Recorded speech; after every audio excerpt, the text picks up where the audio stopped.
Hello. मैं अब आप लोगों को सबको ये ऑस्ट्रेलिया के अंदर परमानेंट वो वीज़े के बारे में बता रही हूँ। मेरा नाम मलिंडा मैन है और मैं प्रोजेक्ट मैनेजर हूँ सेटलमेंट सर्विस इंटरनेशनल में। ये एक ऐसा प्रोग्राम है जिसके बारे में मैं बाद में आपसे बातचीत करूंगी। इससे पहले कि हम लोग कुछ कहें, आपको जो बॉटम लेफ्ट पे आपको नजर आ रहा है, एक सफेद वाइट रंग का डब्बा है जिसमें फ्लोर नजर आ रहा होगा आपको। आप वहां से अपनी भाषा को वहां से सेलेक्ट कर सकते हैं, जिसमें आप अंग्रेजी, हिंदी, बर्मीज या स्पेनिश को सिलेक्ट कर सकते हैं। ये अभी अगर आप सिलेक्शन करना चाहें तो अभी आप कर सकते हैं। आप लोगों को ये होगा कि ये जो प्रस्तुतिकरण है ये आपकी अपनी भाषा में आप सुन सकते हैं। ये कह रहे हैं कि हम लोगों ने कूडो जो प्लेटफॉर्म आपके लिए हम लोगों को यहाँ पर आपको दिया। अगर आप लोगों को टेक्निकल सपोर्ट चाहिए इस प्रस्तुतिकरण में, तो आप लोग चैट फंक्शन में दे कर सकते हैं और हमारे जो टेक्निकल सपोर्ट टीम है वो आपकी सहायता करेगी। एक बटन है जिसका मतलब ये है कि रिक्वेस्ट टू स्पीक। हम लोग आपको ये कर सकते हैं कि उसको आप ना दबाइएगा, क्योंकि हम लोगों को यह है कि हमारे पास हम लोग नहीं चाहते कि जो वो लोग इसमें पार्टिसिपेट करें वो लोग बात करें। अगर आपको कोई सवाल भी होंगे तो अगर कोई सवाल हो तो आप अपने जो चैट फंक्शन में ये वाले सारे कुछ लिख सकते हैं। और जो जिस भाषा में आप लोग लिखना चाहते हैं, इंग्लिश के अलावा किसी भी और भाषा में लिख सकते हैं। इसमें हमारे जो इंटरप्रेटर्स जो हैं वो लोग बाद में जो सवाल है वो पढ़ लेंगे। हम लोग जितने सवालों का जवाब दे सकेंगे हम लोग देंगे। और जो अपने जाति स्थिति के बारे में अगर कोई सवाल है तो हम उनका जवाब नहीं देंगे। चाहे हमारे पास टाइम नहीं होगा सवालों का जवाब देने का, वो हम लोग आपको वो करेंगे। हम लोग इससे पहले कि सरकारी तौर पर हम लोग वो करें, हम लोग अपने जो हम लोग सारा कुछ आपको बताएंगे। ये एक बहुत ज़्यादा कोलोनेशन का वो है जिन्होंने काम किया कि जो जब इस मेमोरियल में उन्होंने उसका देख पे हम लोग अपनी इज्जत देते हैं कि जो हमारे से बड़े हैं। और हम लोग ये है कि आगे भविष्य में भी रिकंसिलिएशन के लिए भी आप लोगों को हम लोग अपने दिल से वो यानी कि वो करते हैं। क्योंकि हमारा एक मेन होस्ट है कि मैं अब आपका इंट्रोड्यूशन कराऊंगी सेटलमेंट सर्विसेज इंटरनेशनल को, जिनको एसएसआई कहते हैं। हम लोग एक कम्युनिटी ऑर्गेनाइजेशन है और हम लोग एक सोशल व्यापार है जो हम लोग नए लोगों को जो नए मेंबर हैं उनको अपने पूरी यानी पोटेंशियल पे पहुंच सके। हम लोग जो असाइलम सीकर का एक प्रोग्राम करते हैं, विकलांग सर्विस और एंटरप्रेन्योरशिप भी हम लोग देते हैं। और हम लोग ये भी है कि हम लोग ये भी करते हैं कि मल्टी कल्चर फॉस्टर के प्रोग्राम भी देते हैं। हमारे पास एक फिजिकल प्रेजेंस है साउथ वेल्स में और क्वींसलैंड के अंदर। और हम लोग प्रोग्राम करते हैं जो पूरे राष्ट्रीय तौर पर रन करते हैं। अगर आप लोगों को कुछ और भी अपने हमारी संस्थि के बारे में और सुनने, तो आप हम लोगों को SSI को .org.au को आप लोग भी जा सकते हैं। अब आपको मैं हैंड ओवर करूंगी रामतिन टाउडी को। ये एक वकील है जो कि वीज़ा और माइग्रेशन सर्विस से, जो कि एक माइग्रेशन का वकील है और वो इस इवेंट को आज कर रहा है। रामतिन 9 साल से ज़्यादा का अनुभव है, जिसमें कंसल्टिंग भी स्किल वीज़ा के ऊपर भी है, रेफ्यूजी और सिटीजनशिप मैटर, या फिर अगर ट्राइब्यूनल में कोई भी अपील के या अदालतों को उसको पहले भी ये किया हुआ है कि वो हेड ऑफ रेफ्यूजी ऑन शोर और ऑफ शोर एप्लीकेशंस के अंदर IEEE बेस में, जहाँ पर उसकी ये जिम्मेदारी थी कि वो रिव्यू करे और फाइनलाइज करे इमिग्रेशन मैटर्स के। और ये है कि वो लियाज़न ऑफिसर के तौर पर वो डील करता था डिपार्टमेंट ऑफ इमिग्रेशन में। वो उसने अपनी लॉ स्टडी जो थी वो अपनी पूरी न्यूजीलैंड में ख़त्म की, और जब तक उसको बैरिस्टर और एक वकील के तौर पर हाई कोर्ट ऑफ न्यूजीलैंड में उसको काम दिया गया। और अब वो Supreme Court of New South Wales में भी वो काम करता है। रमदीन जो है वो फारसी, पर्शियन और वो दरी भी बोलता है। बहुत धन्यवाद आपका रमतिन। हाँ मलिंडर, आपने बहुत अच्छा मेरा भी इंट्रोडक्शन दिया। मैं बहुत आपका धन्यवाद हूँ। बहुत धन्यवाद। मैं ये भी करना चाहता हूँ कि मैं जो जो ट्रेडिशनल वो है कि जहाँ मैं बैठा हुआ हूँ,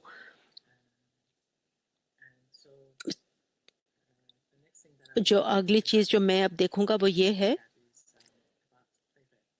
प्ले फेयर के बारे में। प्ले फेयर जो है ये 1998 में शुरू हुआ था और ये इसमें काफ़ी समय हो गया है। हम लोग सब कुछ करते हैं इमिग्रेशन से रिलेटेड, जो अप्रवासन है। हम लोग बहुत ज़्यादा गौरव महसूस करते हैं कि जो हम सेवा आप लोगों को देते हैं। और जो प्ले फेयर दूसरी चीज़ों से, दूसरी माइग्रेशन एजेंसियों से किस तरह अलग है। प्ले फेयर जो कि ये एक काफ़ी ज़्यादा प्रोवाइडर्स हैं और हम लोगों का जो डिपार्टमेंट ऑफ इमिग्रेशन से हम लोगों को लिया गया ताकि हम आपको सेवा कर सकें। और इसमें जो हमारे जो असाइलम सीकर्स और रेफ्यूजीज जो हैं वो यहाँ पर जब ऑस्ट्रेलिया में आए तो, और हमारे लिए ये काफ़ी ज़्यादा अनुभव था हमारे पास, ताकि हम इनके साथ निमट सकें विभिन्न स्थितियों से। हमारे पास काफ़ी ज़्यादा अनुभव है ताकि हम लोग काफ़ी जो लोग हैं जो विभिन्न बैकग्राउंड से आते हैं और लोग जो के विभिन्न स्थितियों में होते हैं, तो इसलिए हम लोग को सेट दिया गया। आज हम लोग बातचीत करेंगे।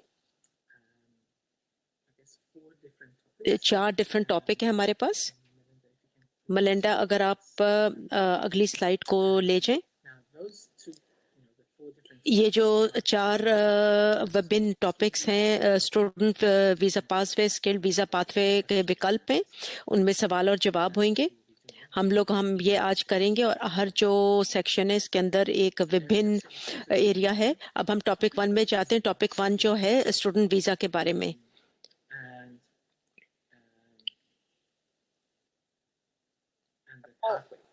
और इसका जो रास्ता है,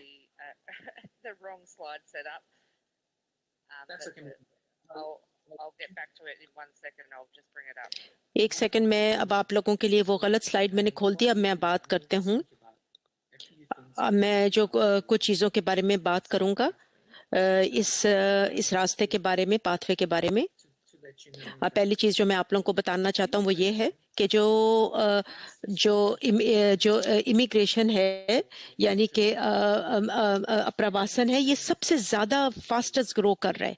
और ये है कि ये लोग जो हैं ये विभिन्न तरीके से काम करते हैं। जो कानून होते हैं जो हम लोगों को एज पे रखते हैं कि ये हर वक्त बदल रहा होता है, इसमें हर वक्त परिवर्तन आ रहा होता है।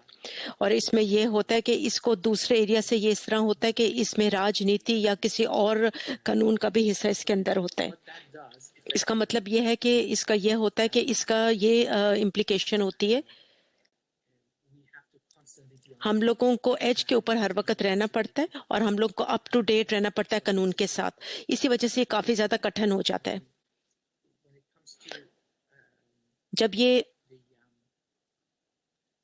जब अप्रवासन का कानून होता है, जब हम लोग आपको सलाह देते हैं तो हम लोगों को पीछे की तरफ काम करना पड़ता है, आगे हमें नहीं बढ़ सकते जहाँ तक वीज़ा होता है।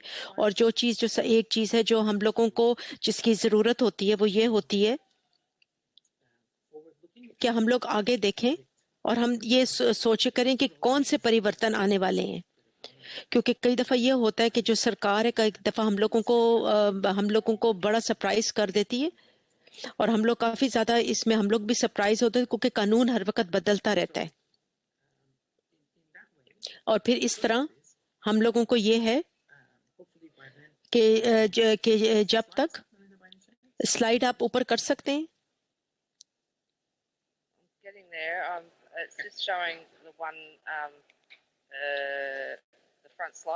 अब ये सामने वाली स्लाइड नजर आ रही है।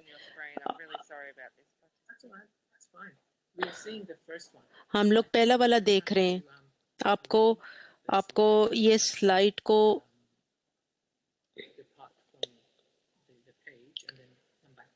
हाँ, अगर आप इस पेज पे से चले जाएं और फिर आप वापस आ जाएं इसके ऊपर।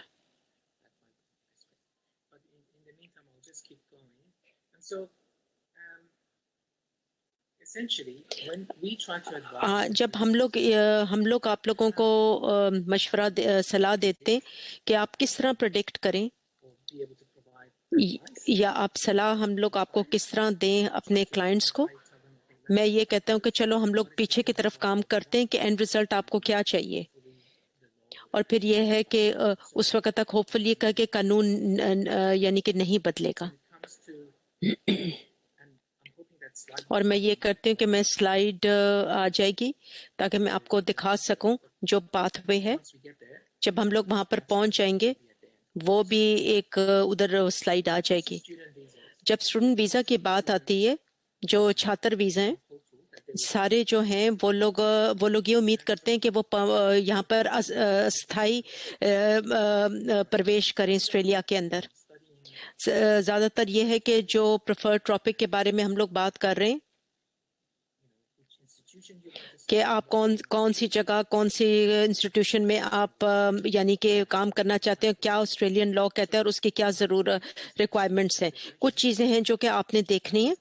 वो चीज़ें ये हैं कि सिर्फ थोड़े से यानी कि रोज़गार हैं, काम धंधे जो ये कर सकते हैं। और बहुत से ज़्यादा ये जो कोर्सेज हैं ये परमानेंट रेजिडेंसी के लिए ये बहुत से कम इंस्टीट्यूशन है जो देते हैं। कुछ जो इंस्टीट्यूशन है जो कि हाँ जी, कुछ इंस्टीट्यूशंस हैं जो कि रीजनल एरिया के अंदर हैं और वो डिफरेंट स्टेट्स के अंदर है। जैसे वेस्टर्न ऑस्ट्रेलिया में वो शायद एक अच्छा विकल्प नहीं है कि बंदा वहां पर एक व्यक्ति पढ़े, और क्योंकि ऐसे जो स्टेट्स हैं उनमें काफ़ी ज़्यादा पाथवे नज़र आता है। लेकिन दूसरे जो पाथवे हैं साउथ ऑस्ट्रेलिया, टस्मेनिया, नॉर्दर्न टेरिटरी, वो काफ़ी ज़्यादा उनमें बेहतर होता है। और ये बहुत ज़्यादा अच्छे राज्य होते हैं क्योंकि वहाँ पर एक विभिन्न कानून अप्लाई होता है। और वहाँ पर एक इन एरियाज में यहाँ पर बोनस होगा। और हम लोग पीछे की तरफ काम करेंगे ताकि हम अगले स्लाइड के ऊपर जाते हैं जी। स्टूडेंट वीज़ा के लिए क्या अगर आपके पास वाकई स्टूडेंट वीज़ा है तो फिर आप योग्य को दोबारा मीट करें। आप लोगों को रजिस्टर कोर्स के ऊपर यानी कि रजिस्टर होना पड़ेगा ताकि आप लोग वहां पर शुरू कर सकें। आपको जो एक टेम्पररी जो एंट्रेंस रिक्वायरमेंट है उसको भी आपको पे पूरा उठना चाहिए। इसका मतलब ये है कि अगर जो वो डिपार्टमेंट है, अगर उनको ये पता चले कि उनको पता चले कि आप यहाँ पर स्थायी प्रवेश करना चाहते हैं, या आपका इरादा है कि आप यहाँ पढ़ना नहीं चाहते, तो आप लोगों को वो आपका वीज़ा कैंसिल कर सकते हैं। इसलिए आपका यहाँ पर जेन्युइन तौर पर आपको यहाँ पर पढ़ाई करनी चाहिए। अगर आप यहाँ, आपका यह मकसद है कि आप यहाँ पे काम करना चाहते हैं, तो उनको ये बिल्कुल पसंद नहीं है। ऑस्ट्रेलिया की सरकार इसको बिल्कुल पसंद नहीं करती है। और जो ऑस्ट्रेलिया के जो अंतर्राष्ट्रीय जो उनके आपस में संपर्क है दूसरे देशों के साथ, वो भी खराब होता है और वो लोग इस चीज को बहुत संगीन तरीके से लेते हैं। आपको इंग्लिश भी आनी चाहिए, अंग्रेजी भाषा। आपके पास एक जनरल एक्सेस, आपके पास पैसे भी होने चाहिए। और ये एक्सेस टू फंड्स जो है ये होता है कि ये जिस तरह ज्यादा इन्फ्लेशन हो रही है वो भी बढ़ता जाता है। इस वक्त 20,000 आपके पास हर साल हर वर्ष में होना चाहिए। और यह है कि आपकी कितनी क्वालिफिकेशन है, और आपके पास स्वास्थ्य की बीमा भी होना चाहिए, और आपका चित्र भी अच्छा होना चाहिए। जो अगला स्लाइड है इस स्टेज के अंदर,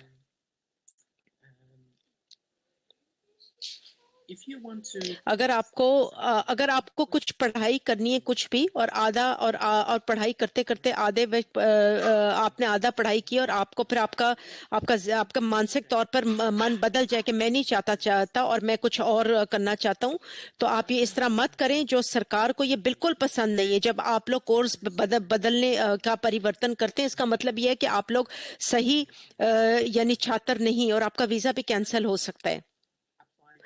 और आप अप्लाई कर सकते हैं बढ़ावे के लिए, एक नए वीजे के लिए। और लेकिन ये जो चीज आप नहीं कर सकते वो आप लोग जो अपना अभी का वीजा है इसको आगे बढ़ा सकें, तो आप लोगों को फिर एक नया कॉन्फर्मेशन लेनी पड़ेगी अगर आपकी अभी पढ़ाई खत्म नहीं हुई, और एक नए वीजे के लिए आपको अप्लाई करना पड़ेगा डिपार्टमेंट ऑफ इमिग्रेशन से। और आप लोगों को ये भी चाहता, आप लोगों को सारा कुछ जिस तरह दूसरी चीजें पहले आपने शो की थी वो आपको शो करनी पड़ेंगी। अब हम लोग कोविड-19 के ऊपर जाते हैं। कोविड-19 जो है उसने काफी ज्यादा काफी कुछ बड़ी एक अनोखी सी स्थिति बना दी है। कुछ इसमें कोई चीजें हैं जो कि कंसेशंस हैं जो ऑस्ट्रेलियन सरकार ने दी हैं, और जो ये छूट है ये सिर्फ बहुत ज्यादा कम लिमिटेड स्थिति में है और कुछ समय, थोड़े समय के लिए, और अगर आपको इसका फायदा उठाने तो आप लोग मेक श्योर करें, इस बात की सुनिश्चित करें कि आप लोग वो जो कानून है उससे आगे ना बढ़ जाए। वो और अगर आप चाहते हैं तो, अगर आप कुछ और करना चाहते हैं तो आपको ये कहना चाहते हैं, क्योंकि दिन के आखिर में ये होगा कि अगर अभी आप पे नहीं असर होता, लेकिन हो सकता है कि आगे की जो आप आवेदन के लिए अप्लाई करें तो उसमें आपको ये फर्क हो, क्योंकि उसका हो सकता है कि वो आपका वीजा उस सूरत में रिफ्यूज कर दें। इस वजह से मैं आप लोगों को काफी ज्यादा यही आपको रेकमेंड करता हूँ कि आप वही करें जो ये लोग कह रहे हैं। जो कि अगली स्लाइड है, जो अगली चीज जो आपने नोट करनी है कि ये जो टेम्पररी मेजर्स हैं ये सिर्फ जब तक कोविड है जब तक लास्ट करेंगे, और हम लोग को ये नहीं पता ये कब खत्म होंगे। लेकिन आपको इस बात को सुनिश्चित बनाना है कि आप अपना पढ़ाई कंटिन्यू रखें, आप अपने वर्क कमिटमेंट्स को कंटिन्यू रखें, क्योंकि अगर आप ऐसे नहीं करेंगे और आप लोग काम भी करते रहें, जैसे मिसाल के तौर पे आप ये कह सकते हैं डिपार्टमेंट को कि अगर मैं फुल टाइम काम कर रहा हूँ एक स्वास्थ्य के केयरिंग स्थिति में, मैं अब पढ़ नहीं सकूंगा जैसे मैं पहले पढ़ा करता था। आप ये कर सकते हैं, ये आपकी शर्त है।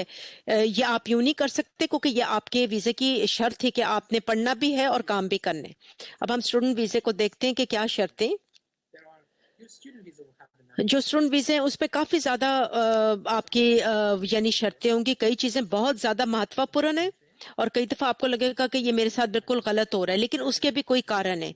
वो आपके सुरक्षा के लिए हैं, वो आपके माता पिता के भी सुरक्षित के लिए हैं, क्योंकि आपके माता पिता इस वीजा के पैसे भरते हैं। कुछ लोग यहाँ पर आते हैं, वो लोग अपने कोर्स चेंज करते रहते हैं, के परिवर्तन करते रहते हैं। माता पिता कहते हैं कि आपने क्यों नहीं हमसे सलाह ली, आपने क्यों नहीं हमारे साथ ऐसा किया। तो इस वक्त हम लोग ये सोच रहे होते हैं कि वो लोग ये करना नहीं चाहते और वो एक अंतर्राष्ट्रीय इंसिडेंट नहीं करना चाहते, और वो चीज़ों की सुरक्षा करना चाहते हैं, और ऑस्ट्रेलिया की जो वर्क फोर्स को कभी सुरक्षित चाहते हैं और उनके पे आउट भी। इस वजह से ये वहां पर होते हैं। अब हम लोग अगले स्लाइड में देखते हैं कि आगे क्या हो रहा है, कि कई खास किस्म की स्थितियां क्या हो सकती हैं। आप लोगों को काम नहीं करना चाहिए 40 घंटे से ज्यादा 2 हफ्तों के अंदर। इसका मतलब ये है कि आपका जो है अस्थायी तौर पर आपको आपके अंदर एक लिमिटेड है, ताकि आप आला पढ़ाई कर सकें। क्योंकि अगर आप मास्टर्स करें तो इसका मतलब ये नहीं कि आपको कोई छूट मिल जाएगी। सिर्फ कुछ जो मास्टर के स्टूडेंट हैं जो रिसर्च कर रहे हैं उनको वो इस प्रोग्राम में ये कर सकते हैं। जो अगली शर्त है, अब 40 घंटे को देखते हैं, इसका क्या मतलब है। इसमें कुछ फ्लेक्सिबिलिटी होती है। इसका मतलब ये होता है कि आप लोग काम कर सकते हैं। आप अगली स्लाइड पे चले जाएं। अब इसका मतलब ये है कि कई दफा आप लोग काम कर सकते हैं 1 घंटा एक हफ्ते में, और कई दफा 39 आवर्स कर सकते हैं। आपके पास ये फ्लेक्सिबिलिटी है, लेकिन आप 40 घंटे से ज्यादा 2 हफ्ते में ज्यादा काम नहीं कर सकते। आप 20 हफ्ते, एक हफ्ता 20 हफ्ता, एक हफ्ता 10 घंटे, दूसरा हफ्ता 30 घंटे, ये आपका मन जिस तरह करता है उस तरह आप कर सकते हैं। लेकिन ये हो सकता है कि लेकिन मैंने ये देखा है कि जब एक बंदा यूं अप्लाई करता है तो अगले वीजे के लिए और या वो परमानेंट रेजिडेंसी के लिए जब अप्लाई करते हैं, उस वक्त है जब ये जो डिपार्टमेंट है ये सारा कुछ चेक करता है, और उस वक्त ये है कि लोग जो हैं वो दस्तावेजात देते हैं और आगे उनको यानी कि आगे बढ़ाते हैं। जो लिमिटेशंस हैं वो लोग उसको ओवरकम करते हैं, और अगर वो लोग कंप्लाई नहीं करेंगे तो वो आपका वीजा कैंसिल कर देंगे। तो आप लोग ये सारा कुछ देखें बड़े गौर से। अगली जो दो चीजें जिसके बारे में हम बात करेंगे वो मीट कोर्स रिक्वायरमेंट है। अब हम लोग जो कोर्स की रिक्वायरमेंट को मीट करना, वो मैंने ये देखा कि बहुत से लोगों के वीजा जो है वो कैंसिल हो जाते हैं। अगर एक बंदे को कोर्स रिक्वायरमेंट नहीं चाहिए एक इंस्टीट्यूशन में क्योंकि वो पढ़ाई कर रहे हैं, ये एक बहुत ज्यादा उनकी जिम्मेदारी है और ये वो जो डिपार्टमेंट है वो उनका वीजा कैंसिल कर सकता है। मैं जो आप लोगों को सलाह ये देता हूँ, इस स्थिति के अंदर अगर आप ऐसी स्थिति को फेस करें या आपके सामने आ जाए, तो पहली चीज जो आपने करनी है कि आप उनको उनसे मिले, उनके साथ एक अपॉइंटमेंट बनाए, और एक बहुत ज्यादा सख्त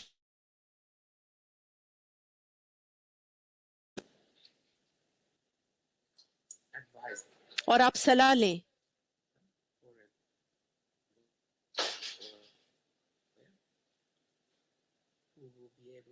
जो कि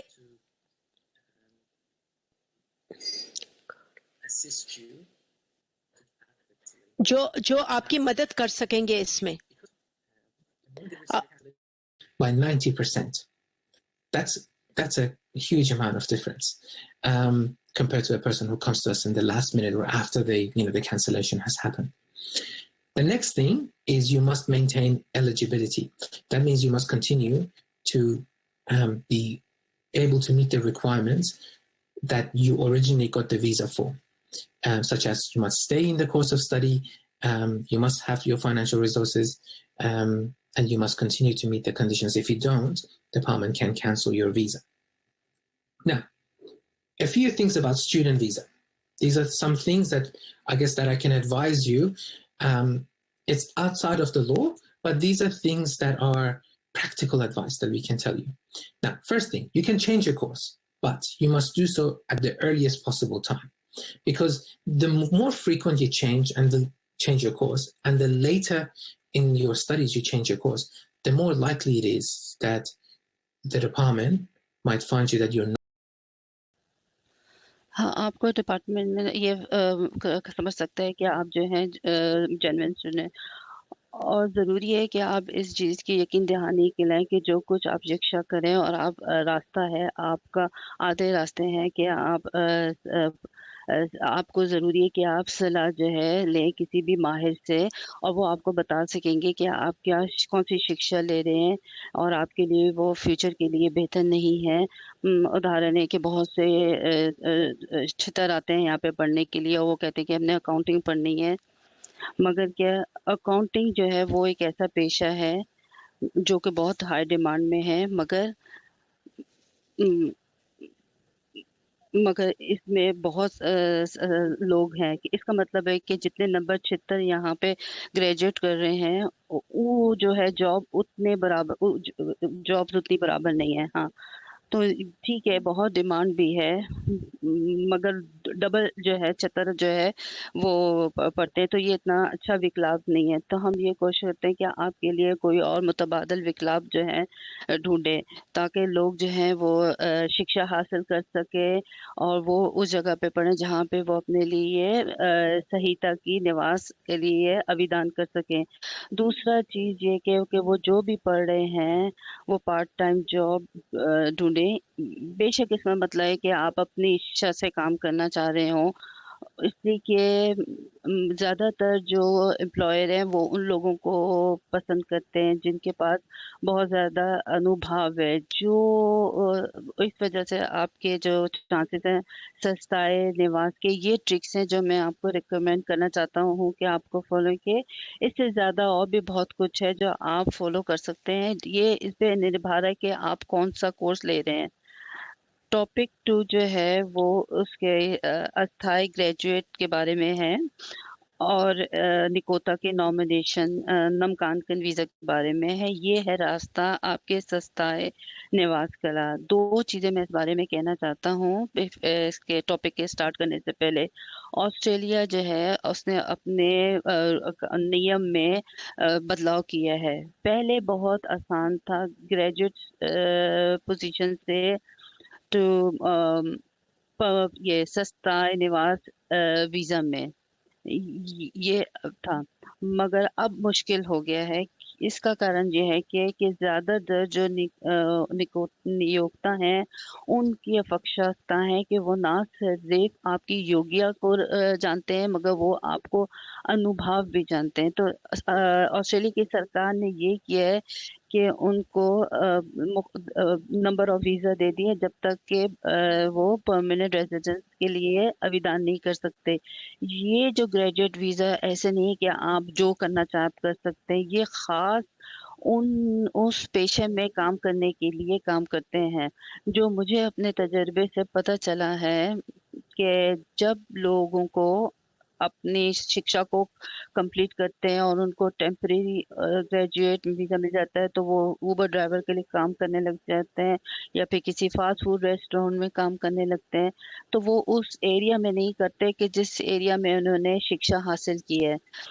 तो मुझे पता है कि ये मुश्किल है, मगर जितनी जल्दी आप वॉलंटरी अपनी इच्छा से काम करें और आहिस्ता आहिस्ता आप पेड एम्प्लॉयड बन जाएं, बेशक के वो आधे समय के लिए हो। हाँ, ये मुश्किल है मगर यही एक तरीका है और इसमें आपके सफल होने के चांसेस ज़्यादा हैं।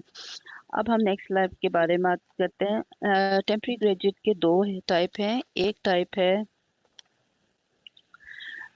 जो पढ़ते हैं बैचलर्स डिग्री, और ये वीज़ा जो है आपको अलाउ करता है कि छात्रों को कि वो जब उन्होंने अपनी शिक्षा को कंप्लीट कर दी है तो 2 साल का होता है कि काम कर सकते हैं वो उस फील्ड में जो उनकी शिक्षा की फील्ड है, ताकि उनके पास अनुभव आ जाए।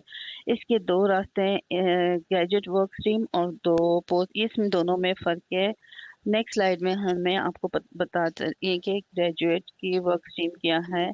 आपके लिए कम से कम 50 बरस की एज होनी चाहिए आपकी, आपकी 50 ईयर, और इस शर्तों में आप जो है, अगर आप अस्थाई या सस्थाई वीजा के लिए अप्लाई करते हैं, मुझे पता है कि शर्तें जो हैं थोड़ी टफ हैं,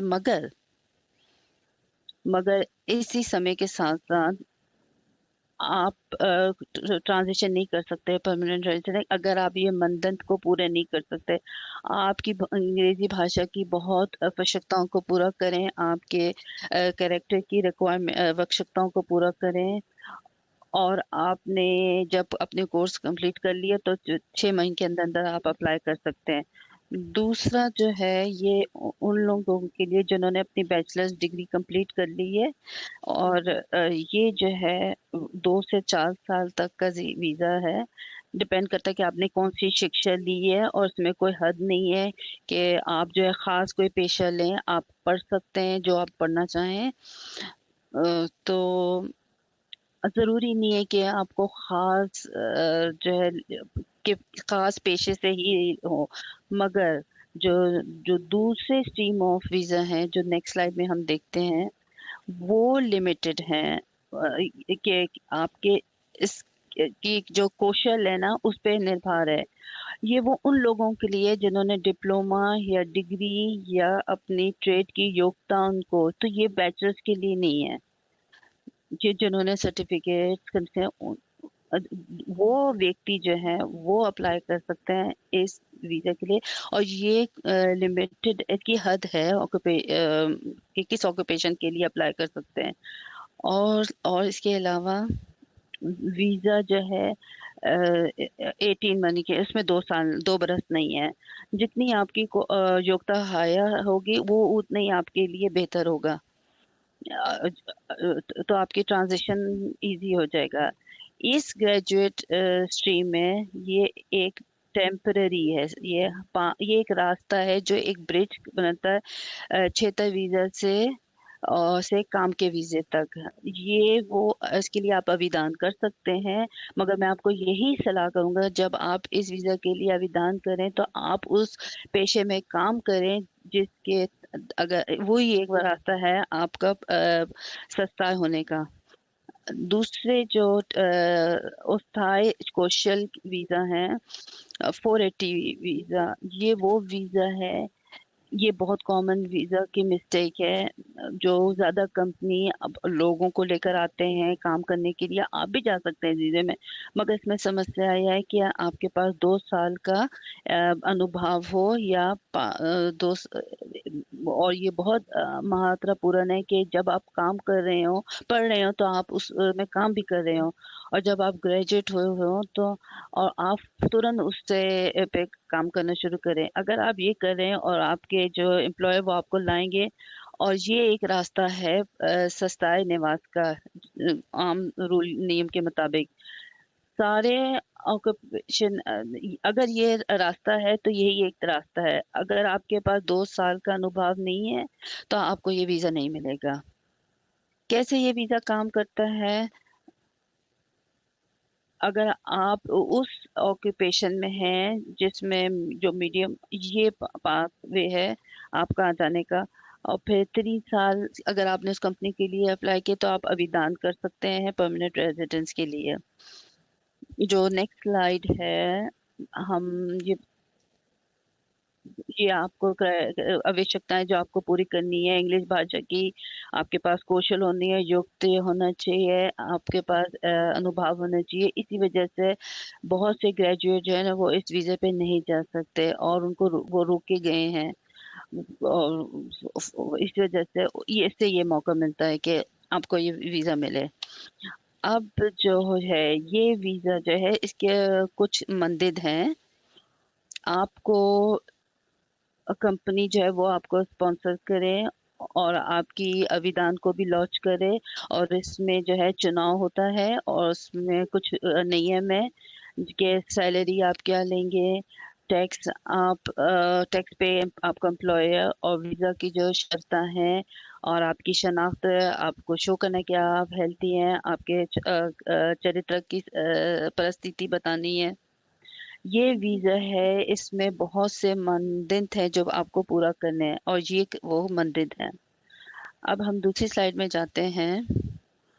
वो लोग जो इस अगर वो वीज़ा के मानदंड को नहीं पूरे कर सकते तो वो किसी ट्रेनिंग वीज़ा में चले जाते हैं। ये बड़ा ट्रिकी वीज़ा है हासिल करने के लिए।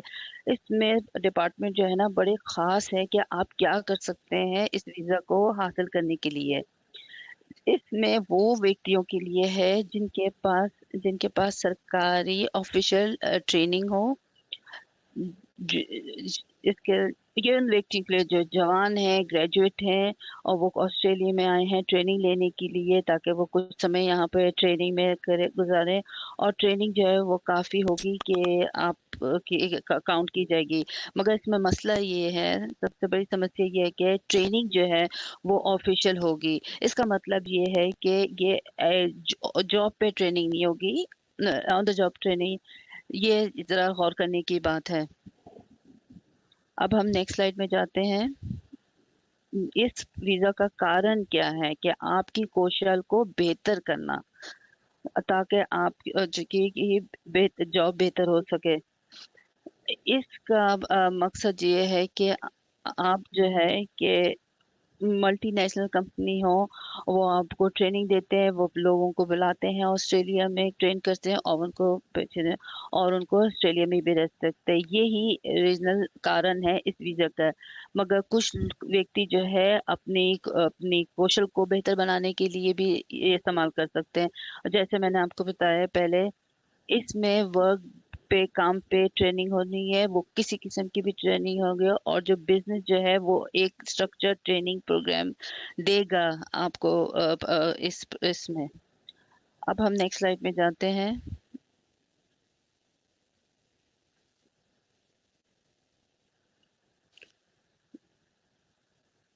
कुछ लोग जो विदेश से आए हैं और जो ग्रेजुएट है जो वो ऑस्ट्रेलिया में आए हैं इस वीज़ा पढ़ने के लिए, ये मान लिया जाता है।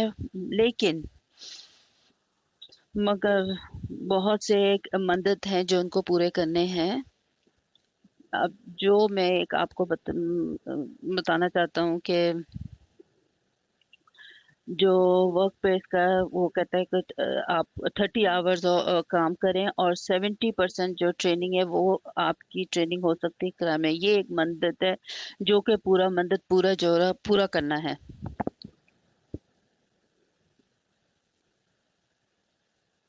ये लास्ट स्लाइड है।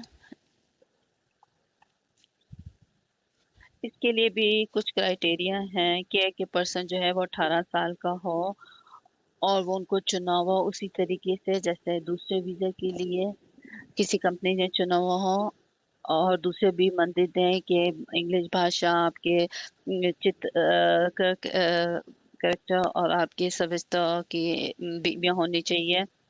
अब हम दूसरी स्लाइड में जाते हैं। ये परमानेंट या स्थायी वीजा, आपने स्टूडेंट वीजा पे गया, 485 ग्रेजुएट वीजा किसी के साथ किया, और ग्रेजुएट वीजा आप परमानेंट वीजा भी जा सकते हैं, और अगर आपने ट्रेनिंग वीजा पे चले गए और या फिर आप कौशल वीजा पे चले गए, आपने कंपनी के लिए काम किया और अब आप तैयार हैं सस्ताए निवास बनने के लिए। ये एक मेन वीजा है जब आप परमानेंट रेजिडेंट बन सकते हैं। इसकी भी 3 स्ट्रीम हैं, जो 2 जो हैं हम इस बारे में अभी चर्चा करेंगे।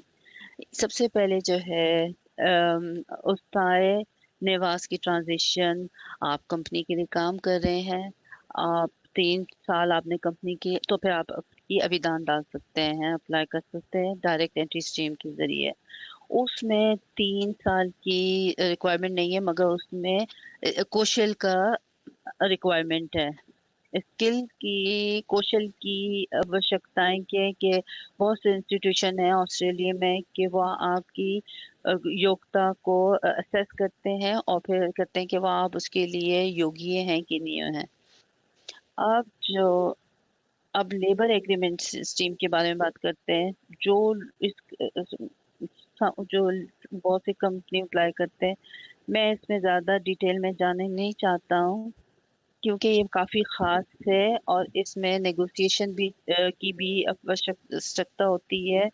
और ये जो है बहुत कम मैं इसको कवर नहीं करना चाहता और हम दूसरे एरिया में कवर करना चाहते हो। अगर आप सर्टन मंदिर को नहीं मीट करते तो एक रास्ता है आपके लिए अवेलेबल, मगर बहुत सी चीज़ें हैं जो वो देखते हैं। इसको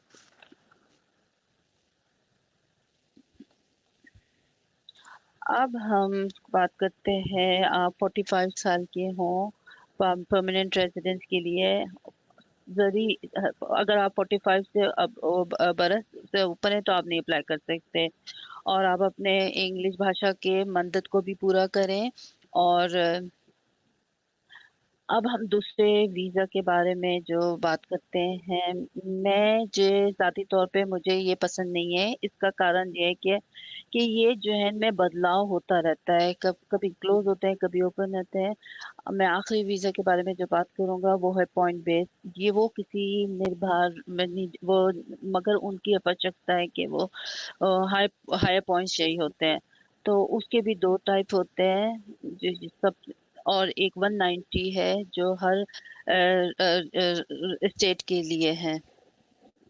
2 उसके हैं फीचर। नंबर 1 ये है कि आपको ये वीज़ा जो है कि आपको अपना इंटरेस्ट, एक्सप्रेशन ऑफ इंटरेस्ट जमा कराना पड़ेगा। और ये वो क्या है, वो ये है कि आप अपना समझ कि आप अपना रेज्यूमे भेज रहे हैं अपने एम्प्लॉय को, जैसे कि आप और जो जिनके पास, वो व्यक्ति जिनके पास हाईएस्ट पॉइंट होंगे वो ही इनको ही माना जाएगा। वो डिपार्टमेंट इनको इनवाइट करेगा वीजे के लिए। दूसरा फीचर इस वीजे का है कि जब आप एक्सप्रेशन ऑफ इंटरेस्ट के लिए अप्लाई करते हैं तो आप जो है सबसे पॉजिटिव चीज क्या है कि आप बाहर भी हो सकते हैं और ऑस्ट्रेलिया के बारे में भी हो सकते हैं। मगर मनफी चीज इस वीजा के बारे में कि अगर आपने ग्रेजुएट कर लिया है और आप इसके लिए अप्लाई करें, तो मगर आपने अप्लाई नहीं किया वीजा के लिए और वीजा खत्म हो गया तो आपको बताना पड़ेगा फौरन। मगर इसका मतलब ये है कि आप अपने कानून तोड़ दिए। ये सब चीजें हैं जो आपको बहुत ध्यान में रखनी है। ये जो वीजा है ये उन लोगों के लिए है जो You must meet the points test for this, and आपको जो पॉइंट टेस्ट है वो आपको मीट करना चाहिए। इस वजह से जब हम लोग ये जांच करते हैं व्यक्तियों के लिए ताकि उनका ज़्यादा उनके पास मौका हो स्थायी प्रवेश करने के लिए, तो हम लोग उनको विकल्प देते हैं ताकि हम लोग उनको मैक्सिमाइम कर सकें, ताकि उन लोगों के पास ज़्यादा मौका हो बनने के लिए। इस वजह से हम लोग जैसे मैंने इस सेशन के शुरू में ही बोला था कि हम लोग एडवाइस को देखते हैं और हम लोग बैकवर्ड्स देखते हैं पीछे की तरफ, ताकि हम लोग ये देख सकें कि कितने हम लोग कितनी हम उनको फ़ायदा दे सकते हैं। just a bit of, I guess, hint. अब मैं आपको कुछ हिंट देता हूँ कि आपके पास जितने ज़्यादा पॉइंट होंगे, जितने पॉइंट आप कलेक्ट कर सकते हैं, उतने ही चांस आपके पास होते हैं अप्लाई करने के लिए। कुछ जो स्टेट्स हैं वो लोग बेहतर होते हैं जो इन ऑप्शंस आपको विकल्प देते हैं ताकि आप यहाँ पर स्थायी प्रवेश कर सकें, नागरिक बन सकें। आपको जो कानूनी सलाह है वो भी दे दी जाती है और उनसे आपको एक बेहतर यानी कि मौका मिलता है। 190 वीज़ा जो है वो 189 वीज़ा की तरह ही है। उसके अपने नियम हैं उनके, और हर राज्य के अपने अपने यानी कि नियम हैं, लेकिन हर चीज़ जो है वो एक जैसी है इसके अंदर। जो एक चीज़ जो मैं ये कहना चाहूँगा कि कुछ जो हैं कि वो लोग कई बहुत ज़्यादा राज्य बेहतर होते हैं और कई जो राज्य हैं वो काफ़ी ज़्यादा आपका स्वागत करते हैं, लेकिन अब दूसरे जो राज्य हैं उनके वो लोग भी अपने नियम यानी कि का परिवर्तन करते रहते हैं। अब जो मैंने कहा था, मैं उस पर वापस जाता हूँ कि जब आप लोग चुनते हैं कि आपने कहाँ पर शिक्षा लेनी है, तो उस वक्त आपको ये देखना चाहिए कि कौन सी रोजगार हैं जो आपको ज़्यादा जिनसे यहाँ पर रहने के लिए और यहाँ पे स्थायी तौर पर प्रवेश करने के लिए मौका मिल सकेगा। अब हम लोग ये एंड करते हैं जहाँ हम लोगों ने पहले से शुरू किया था। शुरू से जो डेटा दिखा रहा था, जो रास्ता है स्टूडेंट वीज़ा से लेके परमानेंट रेजिडेंट वीज़ा के लिए, कि आप लोग एक कोर्स की शिक्षा करें जो कि उनके कुशल के रोजगार पर होगा। और अगर आप लोगों ने वो वाला शिक्षा पहले ही की है, ऐसा किया है कि जो अच्छा नहीं है, तो और आपसे यहाँ पर रहने के लिए आपको यानी हक नहीं मिल सकता, तो आप उसका परिवर्तन कर सकते हैं। एक दफ़ा जब आप शिक्षा कर लेते हैं तो आप अपने ही फील्ड में काम करेंगे, और अगर आप अपने फील्ड में काम नहीं करते तो आप एक वॉलंटियर कर दें। इससे आपको ज़्यादा मौका मिलेगा कि आपको आगे काम यानी कि मिल जाएगा। जब एक बार आप ग्रेजुएट हो जाएंगे, ग्रेजुएट वीज़ा पे चले जाएंगे, तो फिर आप लोगों को एक और मौका मिलता है कि आप लोगों को कोई ना कोई नियोक्ता आपको हायर कर लेता है, और इससे भी आपको मौका मिलता है कि आप लोग A2 वीज़ा के लिए आप अप्लाई का आवेदन कर सकते हैं, जिससे आप काम कर सकते हैं। उससे आपको मौका मिल सकता है कि आप स्थायी प्रवेश यहाँ पर कर लें। तो ये एक रास्ता है परमानेंट रेजिडेंस को, और ये यहाँ पर एक सबसे अच्छा मौका है जो कि आपको यानी कि मिल सकता है यहाँ पर नागरिक होने के लिए। और इसके आखिर में ये है कि हमारे पास कुछ सवालात हैं। अगर आपके पास कोई सवाल है तो आप लोग हमें बता दें और हम लोग उसके बारे में बातचीत करेंगे। लेकिन मेरे पास एक तीसरा टॉपिक है डिस्कस करने के लिए। वो एक काफ़ी ज़्यादा यानी कि विभिन्न है। जो परमानेंट प्रोटेक्शन है वो ये हम उसके बारे में बात नहीं करेंगे।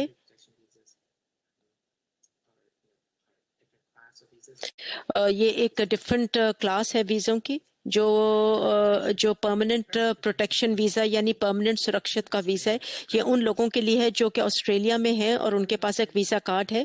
अगर आपके पास आप ऑस्ट्रेलिया में रहते हैं और आपके पास वीज़ा कार्ड है, तो आप एक स्थायी सुरक्षा के वीज़ा के लिए आवेदन कर सकते हैं।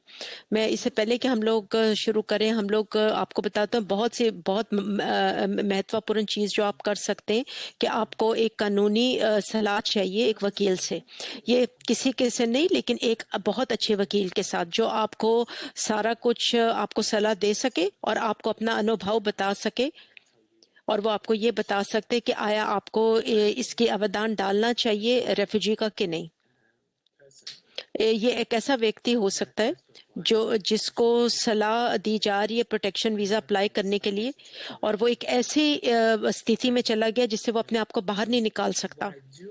जो मैं रेकमेंड करता हूँ वो ये है कि आप सलाह लें और आप फिर आगे उठें।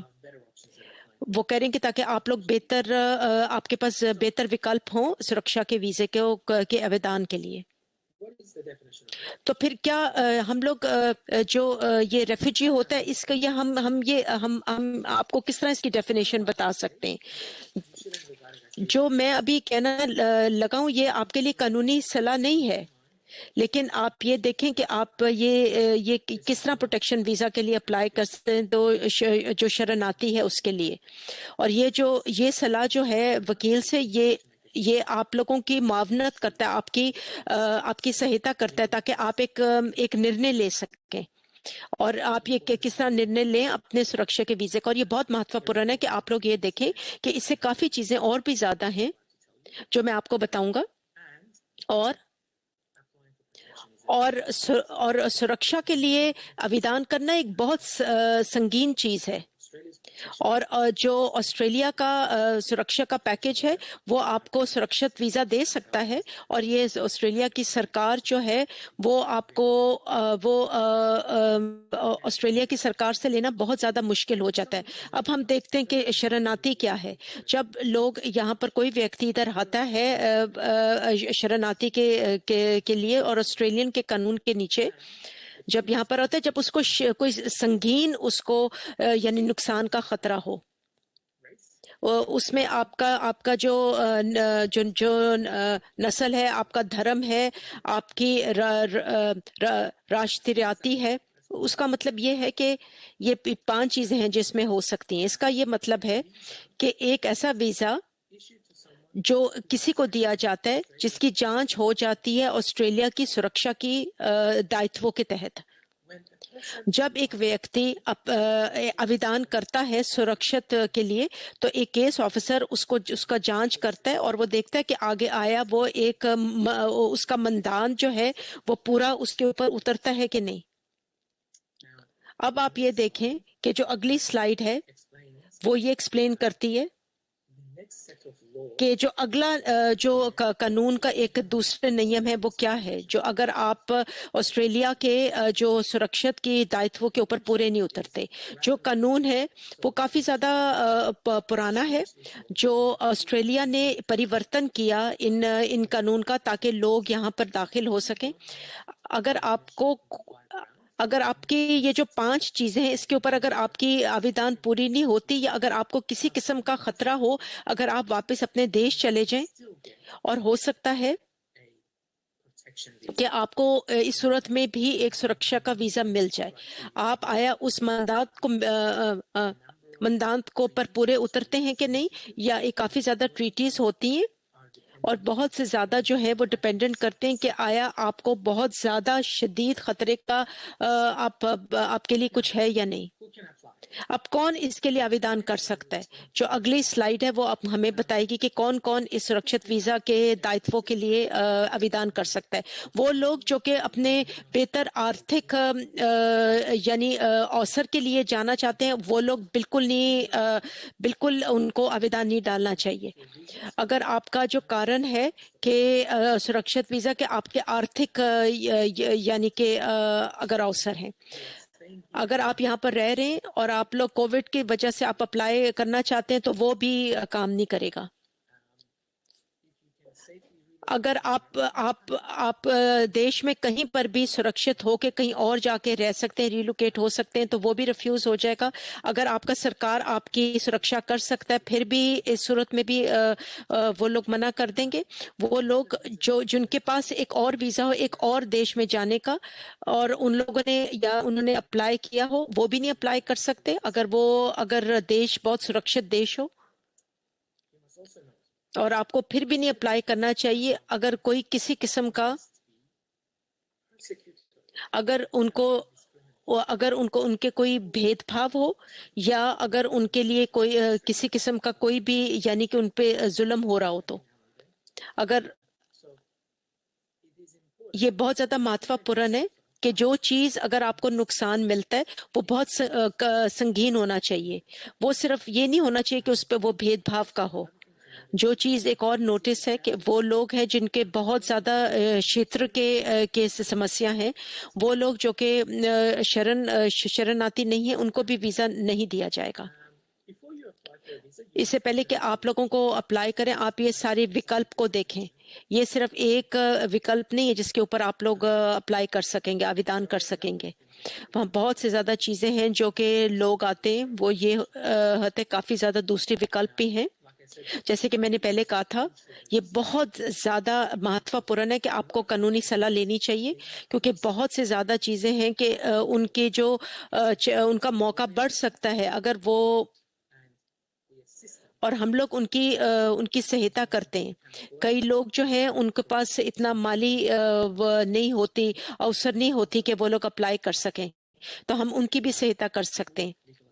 लेकिन जो लोग जिनके पास मुकम्मल पूरा का पूरा कानूनी सलाह होगा, उनका सबसे ज़्यादा मौका होगा उनको मिलने का।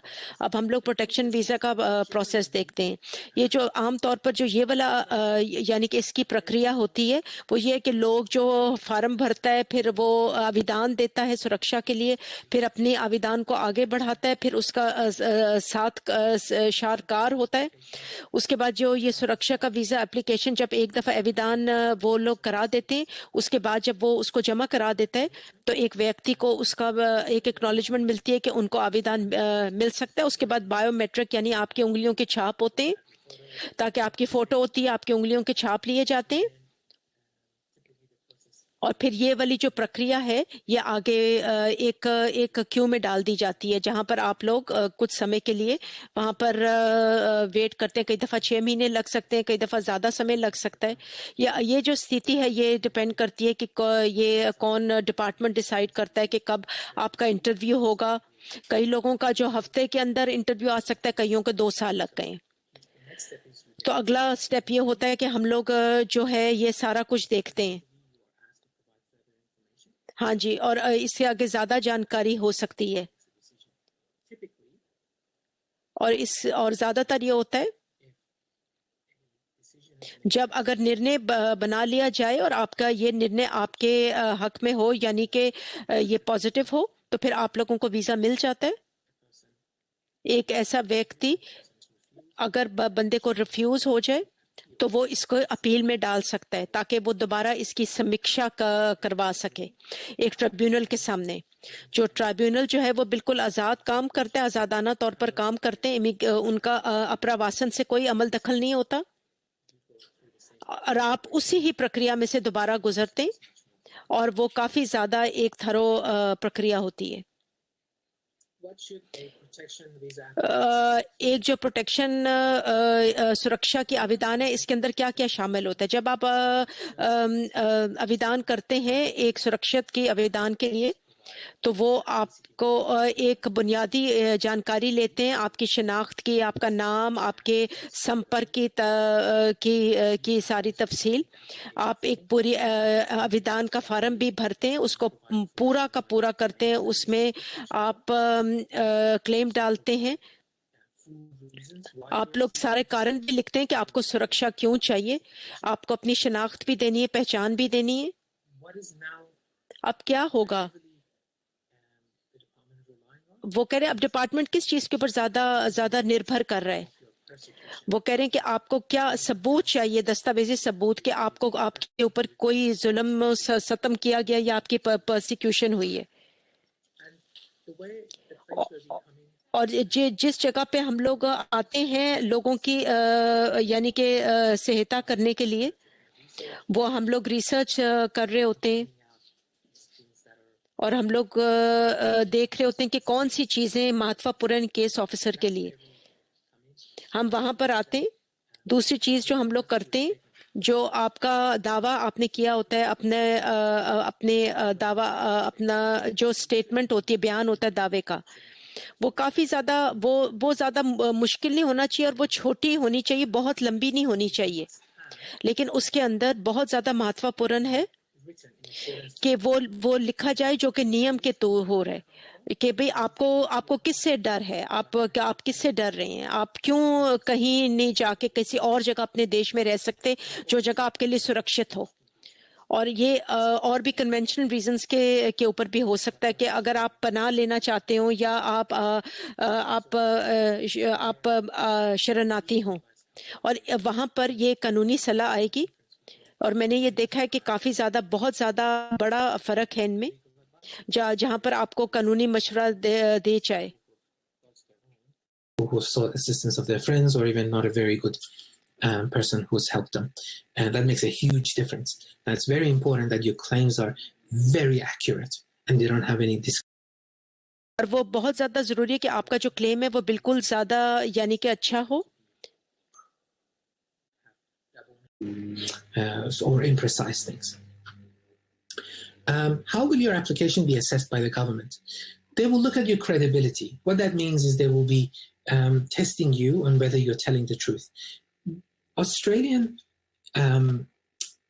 immigration officers are trained to assess you on how you respond and be able to tell whether you're telling the truth. Now, sometimes it's not very easy to do that. Sometimes they get it wrong, but there are some ways they can detect how you respond, and on the basis of your response, they will form an opinion. So it's very ये बहुत ज़रूरी है कि आप जो है कानूनी सलाह लें, क्योंकि ये बहुत फ़ायदेमंद साबित होगा। दूसरी चीज़ जो देखते हैं वो देखते हैं कि वो आपकी देश की क्या जानकारी है। ऑफिसर्स पे ये लाज़िम होता है कि वो आपके देश की जानकारी मत करें। अगर फॉरेन अफेयर्स ये कहते हैं कि अगर आप जो है कोई भी व्यक्ति अफ़गानिस्तान हज़ारा से है और जब वो व्यक्ति कहता है और उसकी ये शनाख्त होती कि वो हज़ारा से ही है, तो वो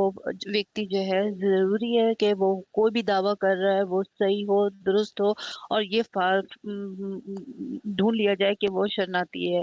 और वो भी जो पर्सन यूनाइटेड स्टेट्स से आए वो भी है क्योंकि अमेरिका जो है वो उनको सुरक्षा दे सकता है। ये बहुत महत्वपूर्ण जानकारी है कि जो आप कुछ दावा दे रहे हैं वो मैच करे उसके डिपार्टमेंट से, और जो जानकारी आप जो दे रहे हैं वो तमाम मालूमात जो दूसरी जगह एजेंसी में अवेलेबल है वो उससे मैच करे।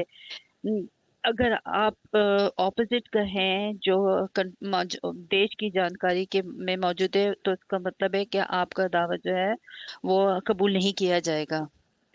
अच्छा, नेक्स्ट स्लाइड में हम क्या मुझे अगर जब तक कि मैं अपना वीज़े का इंतज़ार कर रहा हूँ, हाँ, आपको ब्रिजिंग वीज़ा मिलता है, ब्रिजिंग वीज़ा मिल जाता है।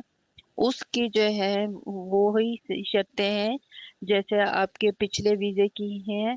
जैसे क्या आपको रहने की इजाज़त है ऑस्ट्रेलिया। ब्रिजिंग वीज़ा वो आपको सफ़र की इजाज़त नहीं देता, मगर आप कर सकते हैं। आप अपने देश में नहीं, अपने मूल देश में नहीं ट्रैवल कर सकते, इसलिए इस पे नज़र रखना ज़रूरी है। आप शिक्षा कर सकते हैं, काम कर सकते हैं, और जब आपने अपने लिए सुरक्षा वीज़े के लिए विदान किया था तो अच्छा, दूसरा स्टेप जो है कि स्वीकार करना या इनकारना। अगर आपका स्वीकार हो जाता है, आपको सस्ता निवास मिल जाता है और आपका रास्ता हो जाता है ऑस्ट्रेलियन नागरिक का। मगर ये ज़रूरी है कि इस बात का संचुष्ट करें कि आप तो जो है एक कानून मानने वाला नागरिक हो। अगर आप ये करते हैं, तो अगर आप ये नहीं करते तो आपका वीज़ा कैंसिल हो सकता है।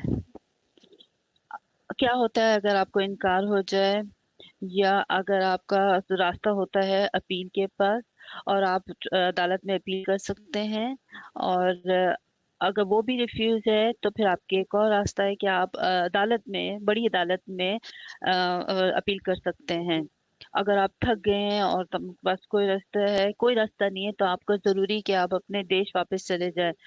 हो सकता है कि आपकी वो हिरासत, अगर ये नहीं करते तो आपको हिरासत में रख लेते हैं और फिर आपको जबरदस्ती जो है वो आपके देश वापस भेज सकते हैं। इसलिए कभी कभार बैक फायरिंग हो जाता है व्यक्ति पे। मैं ये समझता हूँ कि आप लोगों ने पूछा मेन में परिस्थिति के बारे में। मेरे पास कुछ कहना है इसके बारे में। सबसे ऑस्ट्रेलिया गवर्नमेंट ने पहले कह दिए थे कि म्यांमार के जो राष्ट्र है उनको फोर्स नहीं किया जाएगा वापस जाने का। हालांकि जो ऑस्ट्रेलिया की सरकार है उसने इस समय मना किया है कि वो फोर्स नहीं करेंगे, मगर उन्होंने ये भी कहा है कि हमें इनको कोई खास बर्ताव नहीं करेंगे इनके साथ इस समय, जैसे पहले हमने दिया था, दूसरे देशों ने दिया था कुछ खास रीजन की वजह से। मगर इस समय ये ऐसी परिस्थिति नहीं है। सरकार ने ये बोल दिया है कि हम उनको पनाह का ब्लैंकेट यानी पनाह नहीं देंगे। हालांकि मगर हम इन केस बाय मुकदमे के बेस पे हम इसको निपटाएंगे। मेरी सलाह ये क्या, अगर आपके पास सुरक्षा की क्लेम है तो आप जो है, अगर डिपार्टमेंट को ये पता चला कि आप उनके मंदिर को नहीं पूरा करते, वो डिपोर्ट और आपको जबरदस्ती फोर्स करें नहीं करेंगे, मगर जब सरिता इम्प्रूव हो जाती है तो फिर आपको फोर्स करेंगे वापस जाने का, तो इसकी पे जरा नजर रखें। हम यही सलाह देते हैं कि आप इसके लिए कानूनी सलाह लें।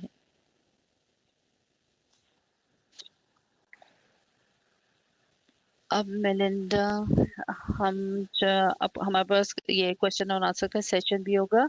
इसके बाद मैं उम्मीद करता हूँ कि मैं समय के अंदर ही किया हूँ और मैंने ज़्यादा बड़ा लंबा समय नहीं लिया, और मैं आप लोगों के सवालात का इंतज़ार करता हूँ। मेलिंडा बात कर रही हैं अब।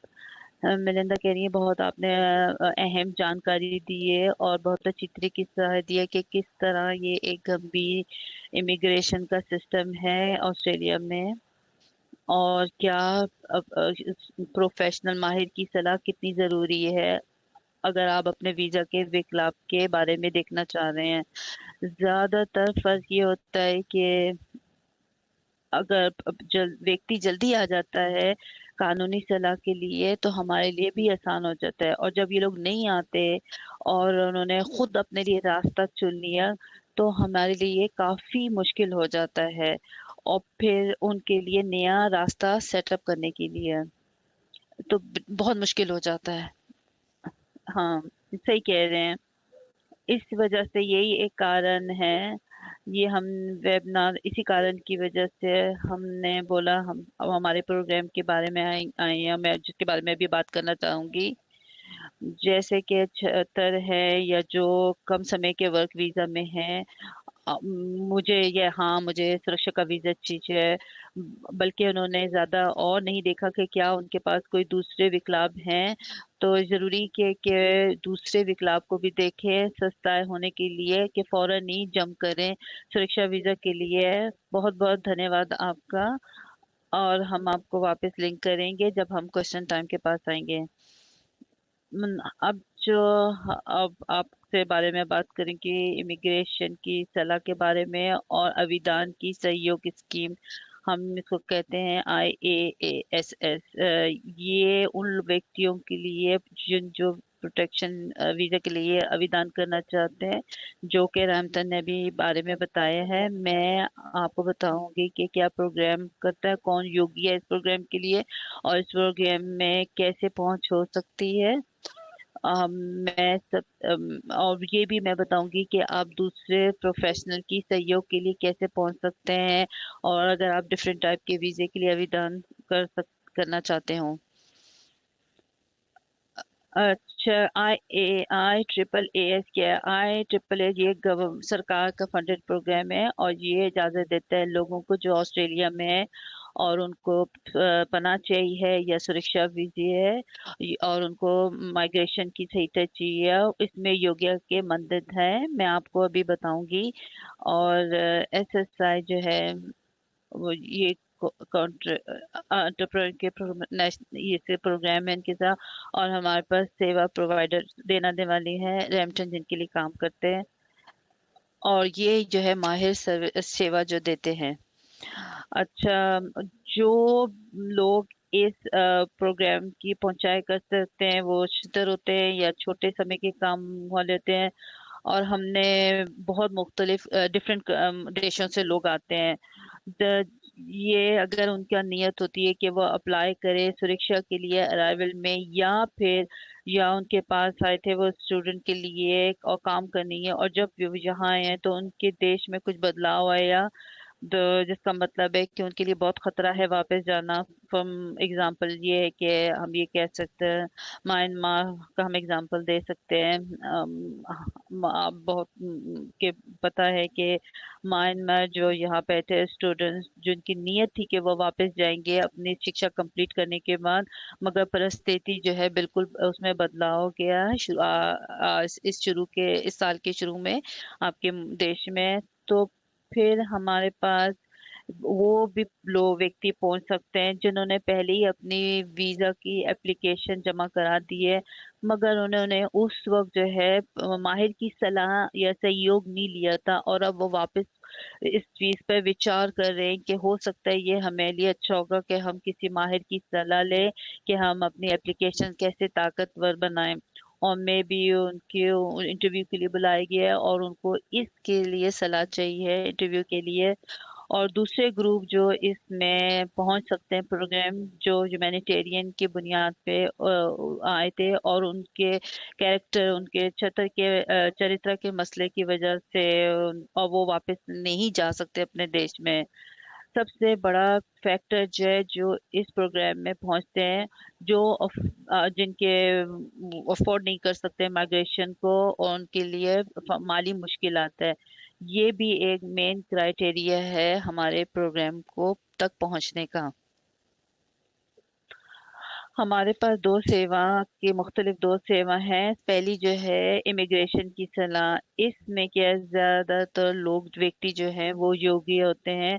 माइग्रेशन एजेंट या लॉयर जो है वो आपसे पूछेगा कि आप क्यों नहीं वापस जा सकते अपने देश में, और पूछेगा सवाल कि आपको पूछेगा कि क्या आपका मुकदमा कामयाब सफल हो सकता है कि नहीं, और कौन सा रास्ता आपकी परिस्थिति के लिए बेहतर है।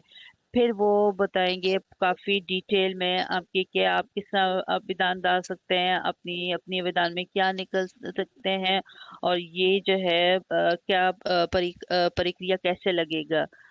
और ये खास अपने उस व्यक्ति की परिस्थिति पे है। दूसरा है आपकी अभिदान में मदद देना। जब माइग्रेशन एजेंट लॉयर जो है वो कंप्लीट करता है आपकी एप्लीकेशन, आपके इंटरव्यू में सहयोग देता है, वो डिपार्टमेंट ऑफ होम अफेयर से आपके लिए बातचीत करता है जब तक कि आपका कोई फैसला नहीं आता।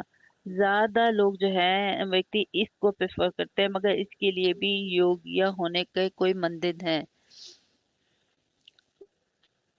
अब ये देखते हैं कि कौन इसके लिए एलिजिबल है, योग्य है। इमिग्रेशन सलाह के लिए आपको ऑस्ट्रेलिया में आना है एक वैलिड वीजा के लिए, और इमिग्रेशन को पास करना है। आप प्लेन से आए हैं, आपके पास वीजा है, और आपका वीजा स्टेप हुआ है या स्कैन हुआ है, और आप इमिग्रेशन क्लियरेंस के एरिया से ये उन लोगों के लिए नहीं है जो बोट से आए हैं और जो वीजा के बगैर आए हैं।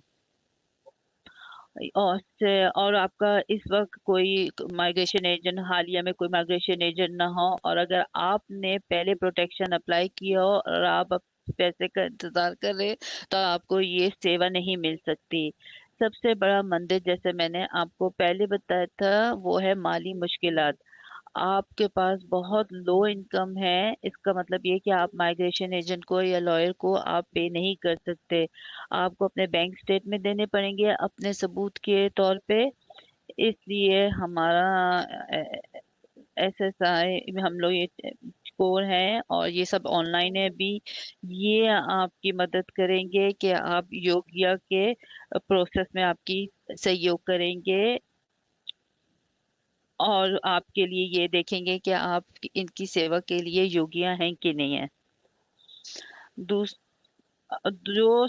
दूसरी सेवा है वो है आपकी अभिदान में सहयोग का। आपको तमाम मंदिर को पूरा करना पड़ेगा, और इसके अलावा आपको ये भी कि आप बहुत ज्यादा कमजोर हैं। इसका मतलब है कि आपके पास एक कोई परिस्थिति है या आपके पास कोई शर्त है कि आप जो है ये प्रोटेक्शन का जो प्रक्रिया ये आप नहीं कर सकते। आप किसी के पास कोई जुल्म है, आपके पास अत्याचार हुआ है, या इन तमाम परिस्थितियों का कॉम्बिनेशन। इसका मतलब ये कि है कि आपके पास तजुर्बा है, आप घरेलू तशद्दुद हुआ है, आप बेघर हैं, आपके पास माली मुश्किल है, आपके पास मानसिक सेहत की समस्या है। ये सब उदाहरण दे रही हूँ कि ये वो मंदिर हैं, एग्जाम्पल्स हैं उन मंदिर के। कैसे हमारी सर्विसेज काम करती हैं, आप हमसे संपर्क करें, और हम आपको आपको ईमेल एड्रेस और फोन नंबर बाद में देंगे। आप और इनको कांटेक्ट कर सकते हैं, वो आपसे बात करेंगी, और हम आपसे चर्चा करेंगे कि कौन सा प्रोग्राम आपके लिए सही है। अगर हमें ये लगेगा अगर ये सही रास्ता नहीं है, तो हम आपको ऐसे नहीं छोड़ेंगे कि टेलीफोन बंद कर लें और आपको अकेला छोड़ दें, बल्कि हम इस बात का शो मेकिंग करेंगे कि कौन सा रास्ता आपके लिए सुटेबल है और आपके लिए उन सेवाओं की मदद करेंगे। अगर आपको समझते हैं कि आप एंटरप्रेन्योर आपके लिए ये सुटेबल है, तो फिर हम आपके लिए आपकी योग्यता का मूल्यांकन करेंगे, आपके तमाम सबूत जमा करेंगे, तमाम सबूत इकट्ठा करेंगे ताकि आप इसके लिए योग्य हो जाएं। अब फिर आपको हम रेफर करते हैं, पारदर्शिता को रेफर करेंगे। सेवा का पारदर्शिता जो है वो एक ऑर्गेनाइजेशन व्यापार है जो जिनके पास बड़े अनुभव एजेंट होते हैं, माइग्रेशन के लॉयर होते हैं। वो वाकई उनके पास अनुभव होता है सुरक्षा के विषय के। ये वो काफी बरसों से काम कर रहे हैं। प्ले फेयर है जिसके लिए रैम्पटन काम कर रहे हैं। अब ये सहयोग करते हैं व्यक्तियों के काफी बरसों से और उनको पता है कि वो क्या कर रहे हैं। ये इस किस्म के जो व्यक्ति हैं जैसे कि रैम्पटन है और आपको वो तमाम प्रावधान देंगे, सलाह की मदद सहयोग करेंगे कि किस किस्म के लिए किस प्रोग्राम के लिए आप एलिजिबल होते हैं। ये हमारी डिटेल्स हैं रेफरल के। आप हमें कॉल भी कर सकते हैं 1-800-932-02 में। और अगर आप को अपना भाषा बोलने वाला चाहिए, आप उनको भाषा बताएं कि आपको कौन से भाषा की इंटरप्रेटर चाहिए और हम वो कर लेंगे। और अगर आप इनकी SSI.org वेबसाइट है, उसमें भी रेफरल फॉर्म है, आप उसको फिल कर सकते हैं और या हमें आप ईमेल कर सकते हैं।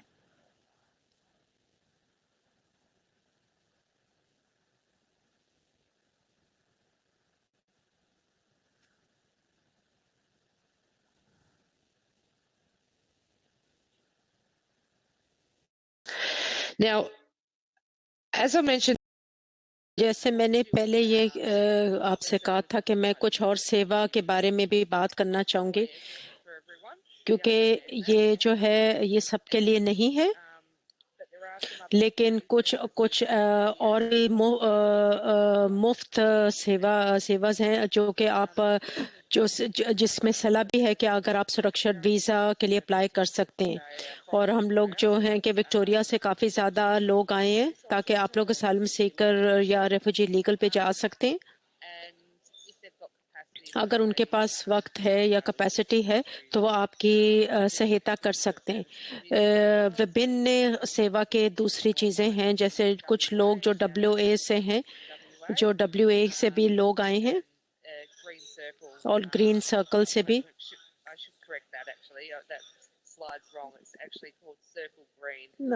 असल में मैं अपने आप को करेक्ट करती हूँ, उसका वो एक कम्युनिटी लीगल सेवा है। जब मैं ये कहती हूँ कि मुफ्त सर्विस है, वो कह रहे हैं कि ये सबके लिए नहीं है, कि सब हर कोई इसके याद नहीं है। और यह है कि आपको हो सकता है कि सारे लोग वहां पर ना हो जिनको उनकी ये सेवा चाहिए। अगर आप किसी विभिन्न किस्म का वीज़े के लिए आप आवेदन कर रहे हैं जो कि जो सेवा यहाँ पर नहीं है, तो वो आपकी शायद सहायता नहीं कर सकेंगे।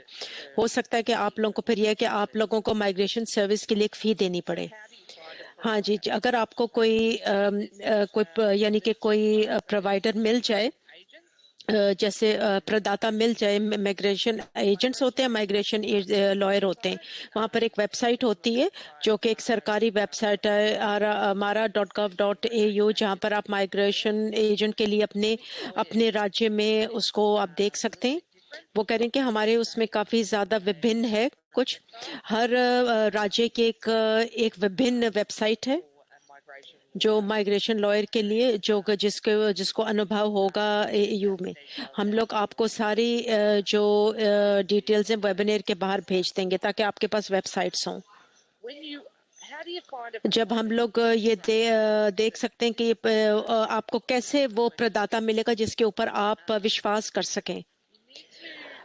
आप लोगों को ये देखना, इस बात को सुनिश्चित बनाना पड़ेगा कि वो लोग इंदराज हों, उनका वो लोग रजिस्टर्ड हों, ऑफिस ऑफ जो ऑफिस ऑफ माइग्रेशन रजिस्टर हमारा में उनका इंदराज होना चाहिए, या फिर ऐसा वकील हो जो कि उस राज्य की स्टेट लीगल बॉडी के ऊपर हो और उनके पास एक कानूनी लीगल प्रैक्टिसिंग सर्टिफिकेट होना चाहिए। ये वो कह रहे हैं, ये वो लोग हैं जो कि आप लोगों की सहायता कर सकते हैं, लेकिन ये वो लोग हैं जो आपको रजिस्टर्ड नहीं है। आप लोगों को ऑल्सो भी देखना है, जब आप लोग गूगल करते हैं या आप उनको फ़ोन करते हैं और देख सकते हैं कि उनका अनुभव क्या है, वीज़ा टाइप जो कि आप लोग विभिन्न वीज़ा जो आप देख रहे हैं, अगर आप लोग स्टूडेंट वीज़ा को देख रहे हैं या अगर आप सुरक्षा का वीज़ा देख रहे हैं, ये ख़ास तौर का अगर कोई वीज़ा हो, तो इस बात को सुनिश्चित कर लें कि उनके पास कितना अनुभव है उस किस्म के वीज़ों का, क्योंकि जैसे हम लोगों ने आज बात की है कि ये बहुत ज़्यादा कम यानी अमाउंट में हम लोगों ने जो कि स्ट्रीम्स ऑफ वीज़ा जो कि ऑफ़र हैं इसमें, तो और ये काफ़ी ज़्यादा यानी कठिन होता है, और वो कहते हैं कि हम लोग को आप लोगों को पता नहीं चलेगा कि कौन उसके अंदर अब अनुभव रखता है। आप अब रिव्यूज़ देखें उसके बिजनेसेस के, आप देखें कि उनके क्या लोगों ने क्या उनके बारे में बोला है। वो कह रहे हैं कि विभिन्न रिव्यू होते हैं जो कि आपको ऑनलाइन मिल सकते हैं। याद रखें कि जितनी फीस ज़्यादा होगी तो इसका मतलब ये है कि उनकी जो क्वालिटी ऑफ सेवा है वो बेहतर है। वो कह रहे हैं आज पे जो है बहुत ज़्यादा अच्छा उदाहरण है उसका, क्योंकि आज पे एक मुफ्त सर्विस है, सेवा है जो कि बहुत हाई क्वालिटी सर्विस है, जो कि वो लोग रेगुलर ट्रेनिंग करते हैं और वो ये कहते हैं कि जो सर्विस वो देते हैं वो सिर्फ अच्छी नहीं लेकिन बहुत अच्छी है। आप लोग दूसरे लोगों से बात करें कि अपनी कम्युनिटी में, अपने भरम की कम्युनिटीज समुदाय में, क्योंकि हो सकता है कि उन लोगों के पास भी कुछ ऐसे हो, अगर उन लोगों को भी कहीं गलत अगर बुरी सेवा मिली है तो वो आपको बता देंगे कि आप किसके पास ना जाएं। अगर आपको पे करना है, अगर आपको पैसे भरने माइग्रेशन सर्विस के लिए, ये बहुत ज़्यादा महत्वपूर्ण है कि ये बिल्कुल स्पष्ट हो कि क्या फी की लागत आएगी, का उदाहरण दिया जाएगा, क्या फीस है और आपको क्या सेवा मिलेगी वो फीस दे के। आप ये देखें कि उन लोगों का कोई पेमेंट प्लान है कि नहीं है, और आप लोग ये भी देखें कि जब आप पेमेंट कब ड्यू होती है, और आप लोग को देखना चाहिए कि कब आप कि ताकि आप वो वाली सारी उनको वो लागत दे सकें, क्योंकि हमने सुना ऐसे व्यापार हैं जो कि उन्होंने वीज़ा एप्लीकेशन की पूरी फीस अपने दे दी है। हमने ये देखा है कि व्यापारों ने ये कहा है कि आप लोगों को बताया भी नहीं है और आप लोग ये समझते हैं कि शायद वीज़ा एप्लीकेशन चली गई है, लेकिन आपने क्योंकि फ़ी नहीं दी तो उन लोगों ने उसको जमा नहीं करवाया।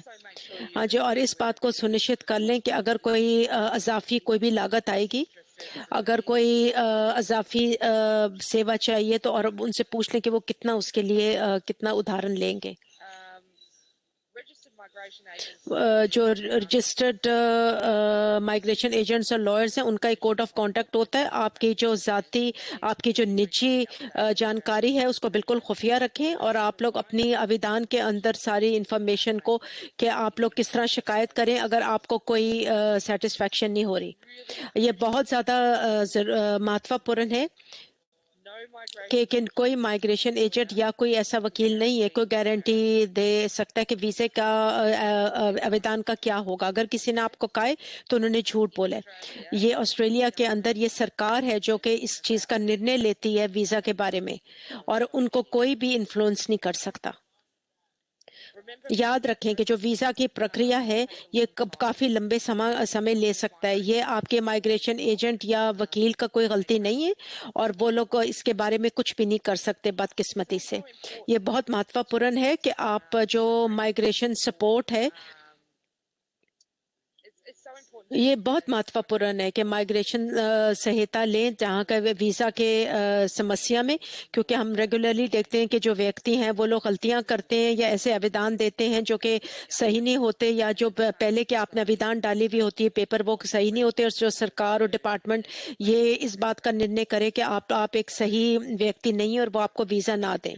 तो फॉर रैम्पटेम और मेरे के लिए कि हम लोग दोबारा कह रहे हैं कि आप एक रजिस्टर्ड अनुभव वाला माइग्रेशन सेशन पेशावर यानी कि वकील लें। मेरी तरफ से सब ये सब कुछ है। और अब हम लोग ये करेंगे कि अब कुछ हम लोग सवाल और जवाब आपसे लेंगे जो कि आप लोगों ने चैट सेक्शन में लिखा है, और फिर हम लोग उसको ख़त्म कर देंगे।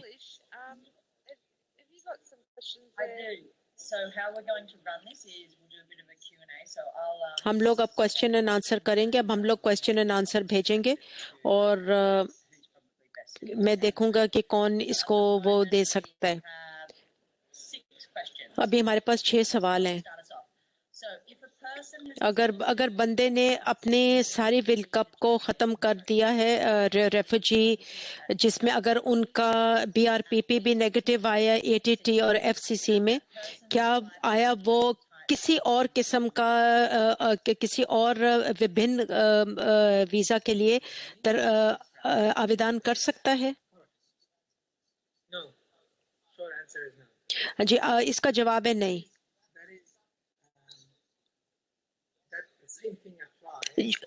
वही चीज का आवेदन होता है किसी भी व्यक्ति के लिए, सिर्फ सुरक्षा के वीजे के लिए नहीं। और उसका कारण ये है कि खास तौर पर जो एक कानून का हिस्सा ये कहता है कि अगर एक व्यक्ति को वीज़ा रिफ्यूज़ कर दिया जाए ऑस्ट्रेलिया के लिए और उस व्यक्ति के पास ज़्यादा कारण नहीं है किसी और, तो वो एक और वीज़ा के लिए ऑस्ट्रेलिया में आवेदन नहीं कर सकता। और वो व्यक्ति उस तरह ये है कि उसको ऑस्ट्रेलिया छोड़ के जाना है उस व्यक्ति को। इसके अंदर छूट है, एक जो ये है सुरक्षित वीज़ा है।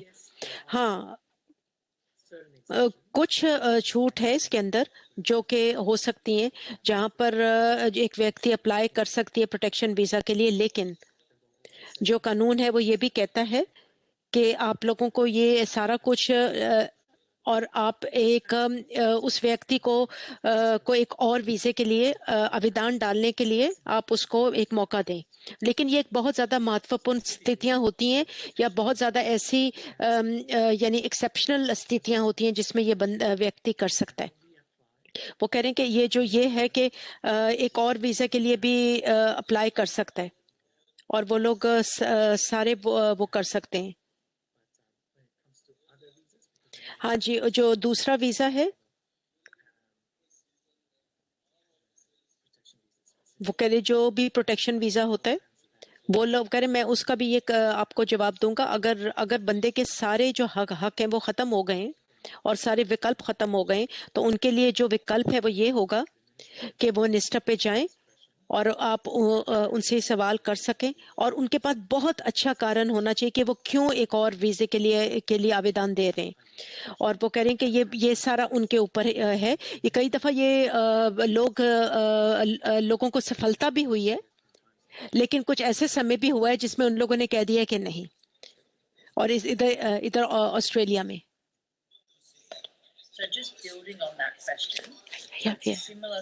हाँ जी, अगर इस किस्म के हालात हों कि अगर बंदे के सारे जो विकल्प हैं वो ख़त्म हो गए हों, तो इसका मतलब है कि उनके दूसरे देशों में जाने को भी ये उसके ऊपर बुरा असर होता है, बुरा निर्भर पड़ता है। हाँ, ये देश के ऊपर है कि कौन सा देश वो करता है। जो ऑस्ट्रेलिया है, जो एक सवाल था जो कि काफ़ी वीज़ों के ऊपर था और किसी ने ये कहा था कि जब कोई कोशिश करता है ऑस्ट्रेलिया के वीज़े के लिए कि आया कि आपने किसी और कारण अप्लाई किए, और ये एक स्टैंडर्ड सवाल होता है।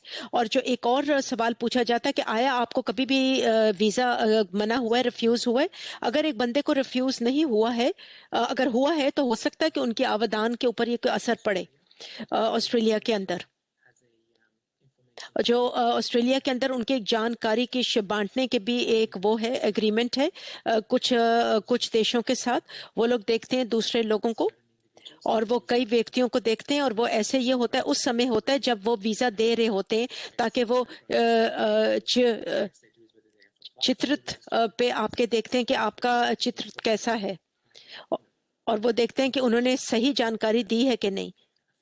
और ये भी हो सकता है कि उनके आवेदन का जो भी यानी कि रिजल्ट निकले उसके ऊपर ये असर कर सकता है। हाँ, ये देश के ऊपर है, लेकिन ज़्यादातर ये होता है कि जो बंदा है उसको पता चल जाता है कि ये कैसे वीज़ा अप्लाई कर सकते हैं। ज़्यादातर ये होता है जो 5 कॉमनवेल्थ कंट्रीज जो के हैं वो सारी जो अपनी जानकारी है वो बांटते, और मैं बहुत ज़्यादा इस बात का आपको कहूँगा कि अगर आप लोग आप बिल्कुल सही और सच जानकारी दें जो जो भी अपनी वीज़ा की आवेदन के अंदर है।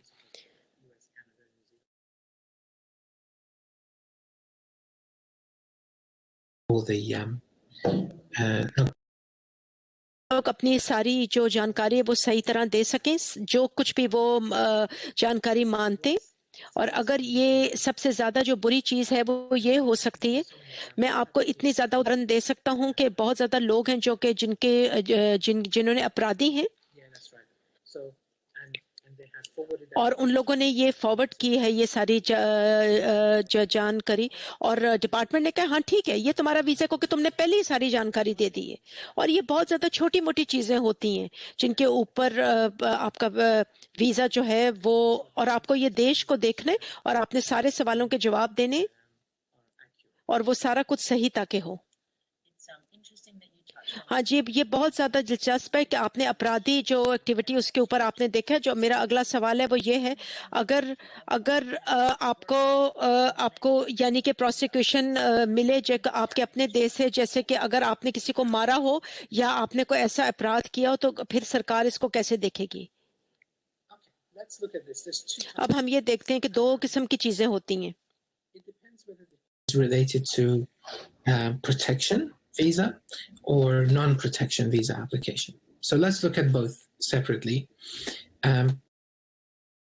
इसको हम 2 तरीके से देखेंगे। इस वक्त जो भी व्यक्ति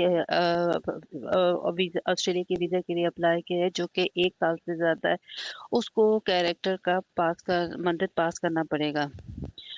ये कैरेक्टर का जो मंदित है ये रिक्वायर कर, इसकी आवश्यकता ये है कि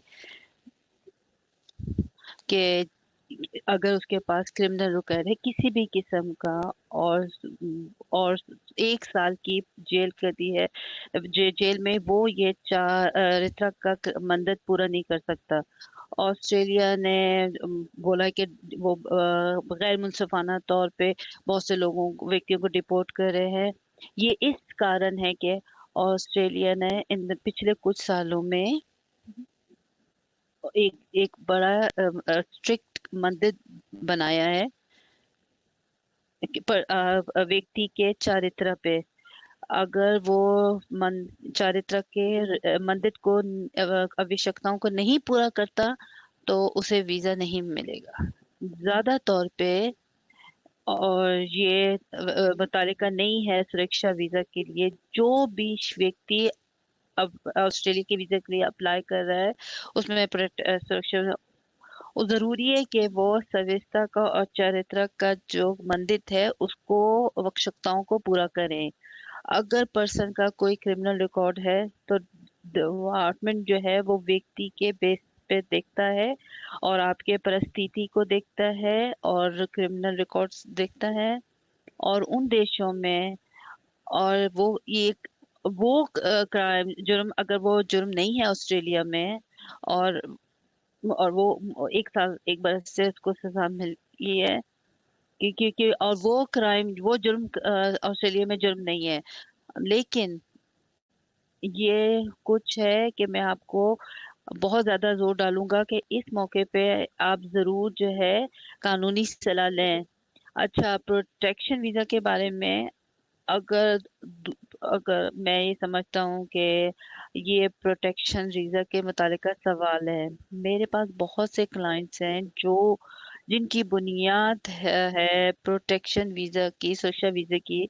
वो है वहां पे अत्याचार, उस देश से अत्याचार, जुल्म, और ये उस पे भी निर्भर है कि वो क्या कौन सी जुल्म था, आपका क्या व्यवहार था, उसका क्रिमिनल का क्या व्यवहार था।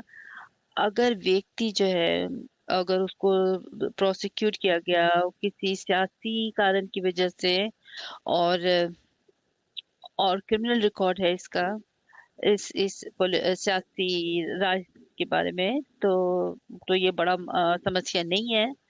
मगर बहुत बड़ा फर्क पैदा होता है अगर क्रिमिनल का कंडक्ट हो जो एक संगीन क्राइम है, जुर्म है ऑस्ट्रेलिया में। और और सेक्सुअल जिनसी के ये सारे जो जुर्म है ऑस्ट्रेलिया बहुत संगीन तरीके से रहता है। और बेशक के वो व्यक्ति शरणार्थी है, मगर वो उसको वीजा नहीं मिलेगा क्योंकि उसने अपना चारित्र का पास नहीं किया है। तो ये इस पे निर्भर है कि आपका कौन सा जुर्म है, कौन सा वीजा है, सजा की समय कितना था, और क्या वो जुर्म ऑस्ट्रेलिया में जुर्म है कि नहीं है।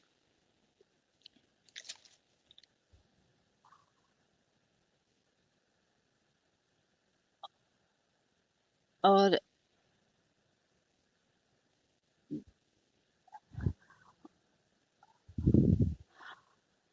और जो है यहाँ पे ऑस्ट्रेलियन गवर्नमेंट ने मदद की है, और इस वजह से इस कारण जो है मैं आपके पास अपनी पहली वाली सलाह पे ही जाऊंगा कि आप जो है किस मसले पे हैं।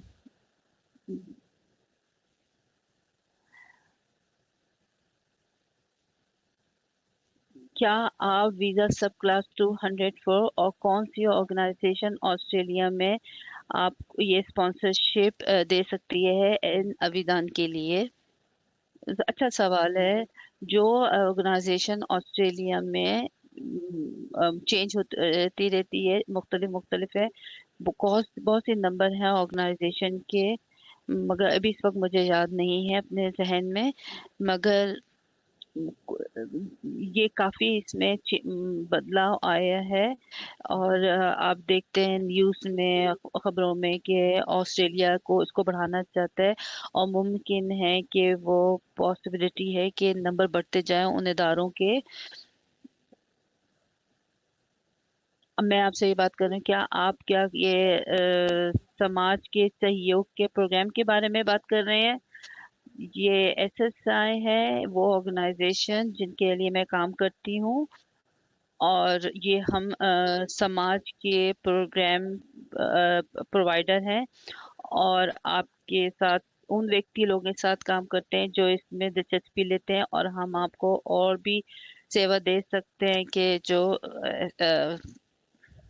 बहुत बहुत शुक्रिया, धन्यवाद। और दूसरी चीज जो मैं इसके बारे में बात करना चाहता हूँ कि जरूरी नहीं कि आपको उस ऑर्गेनाइजेशन के पास जरूरी है जाना। अगर आपके पास खुद कर सकते हैं और डिपार्टमेंट इस पे संतुष्ट है कि आप ये कर सकते हैं, और आपके पास और आप स्पॉन्सर कर सकते हैं, तो हालांकि मैं आपको ये कहना चाहूंगा कि किसी ऑर्गेनाइजेशन के साथ जाना वो ज्यादा कामयाब होगा, क्योंकि उनके पास ज्यादा ट्रैक रिकॉर्ड है। और इसके अलावा आपने कुछ ऐड करना है इस क्वेश्चन में। मैं सिर्फ आपके पॉइंट से ये बात कहना चाहती हूँ कि जो कम्युनिटी कम्युनिटी का, समाज के जो सहयोग का प्रोग्राम है वो इतना आसान नहीं है, वो महंगा भी है। और ये है एक तरीका है लोगों को स्पॉन्सर करने का, व्यक्तियों के आने का। डिपार्टमेंट ने ने वसूल किया है एसएसआई दूसरी अदर ऑर्गेनाइजेशन के साथ साथ। और मैं आप सारी जानकारी के को प्रोग्राम कैसे बेहतर किया जा सकता है, कम्युनिटी की समुदाय को क्या चीज की जरूरत है, और वो अभी इस की रिव्यू करें, जांच कर रहे हैं। और हो सकता है कि उम्मीद रखते हैं कि इसमें बदलाव होगा। मगर जैसे मैं अभी आपको कह रही हूँ कि एसएसआई जो है, आप अगर आपको और मालूम जानकारी चाहिए, हाँ मैं खुद यही कहूँगा कि वो एसएसआई से संपर्क करें। इसका कारण ये है क्योंकि कि इस किस्म का पहले से ही अनुभव होना, और जितने नंबर विदेश से इस वीजा के लिए आवेदन होते हैं, तो मैं हाईली इस चीज को कहता हूँ कि आप जो है मजीद जानकारी लें, एसएसआई से मदद लें। और हाँ, कोविड की वजह से क्या आप ऑफशोर वीजा के लिए कैसे अप्लाई कर सकते हैं? क्या आपको एग्जेम्पशन मिल सकती है ऑफशोर की? बहुत अच्छा सवाल है। कोविड के कारण आप क्या ऑफशोर से आवेदन कर सकते हैं फॉर विदेशियों वाला वीजा? मुख्तसर छोटा आंसर नहीं। जो डिपार्टमेंट जो है वो छूट देता है उन व्यक्तियों को, कुछ व्यक्तियों को जो कोविड से पहले अप्लाई किया था वीजा का और किसी कारण की वजह से वो ऑस्ट्रेलिया नहीं जा सकते थे अपने ऑफशोर क्राइटेरिया मदद को पूरा करने के लिए।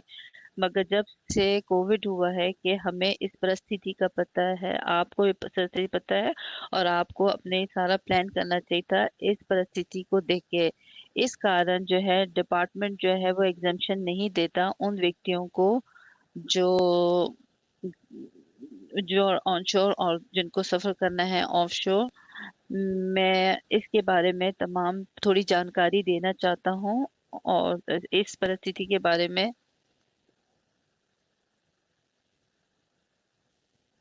ये बहुत पुराना सिस्टम है और Be either onshore or offshore, and the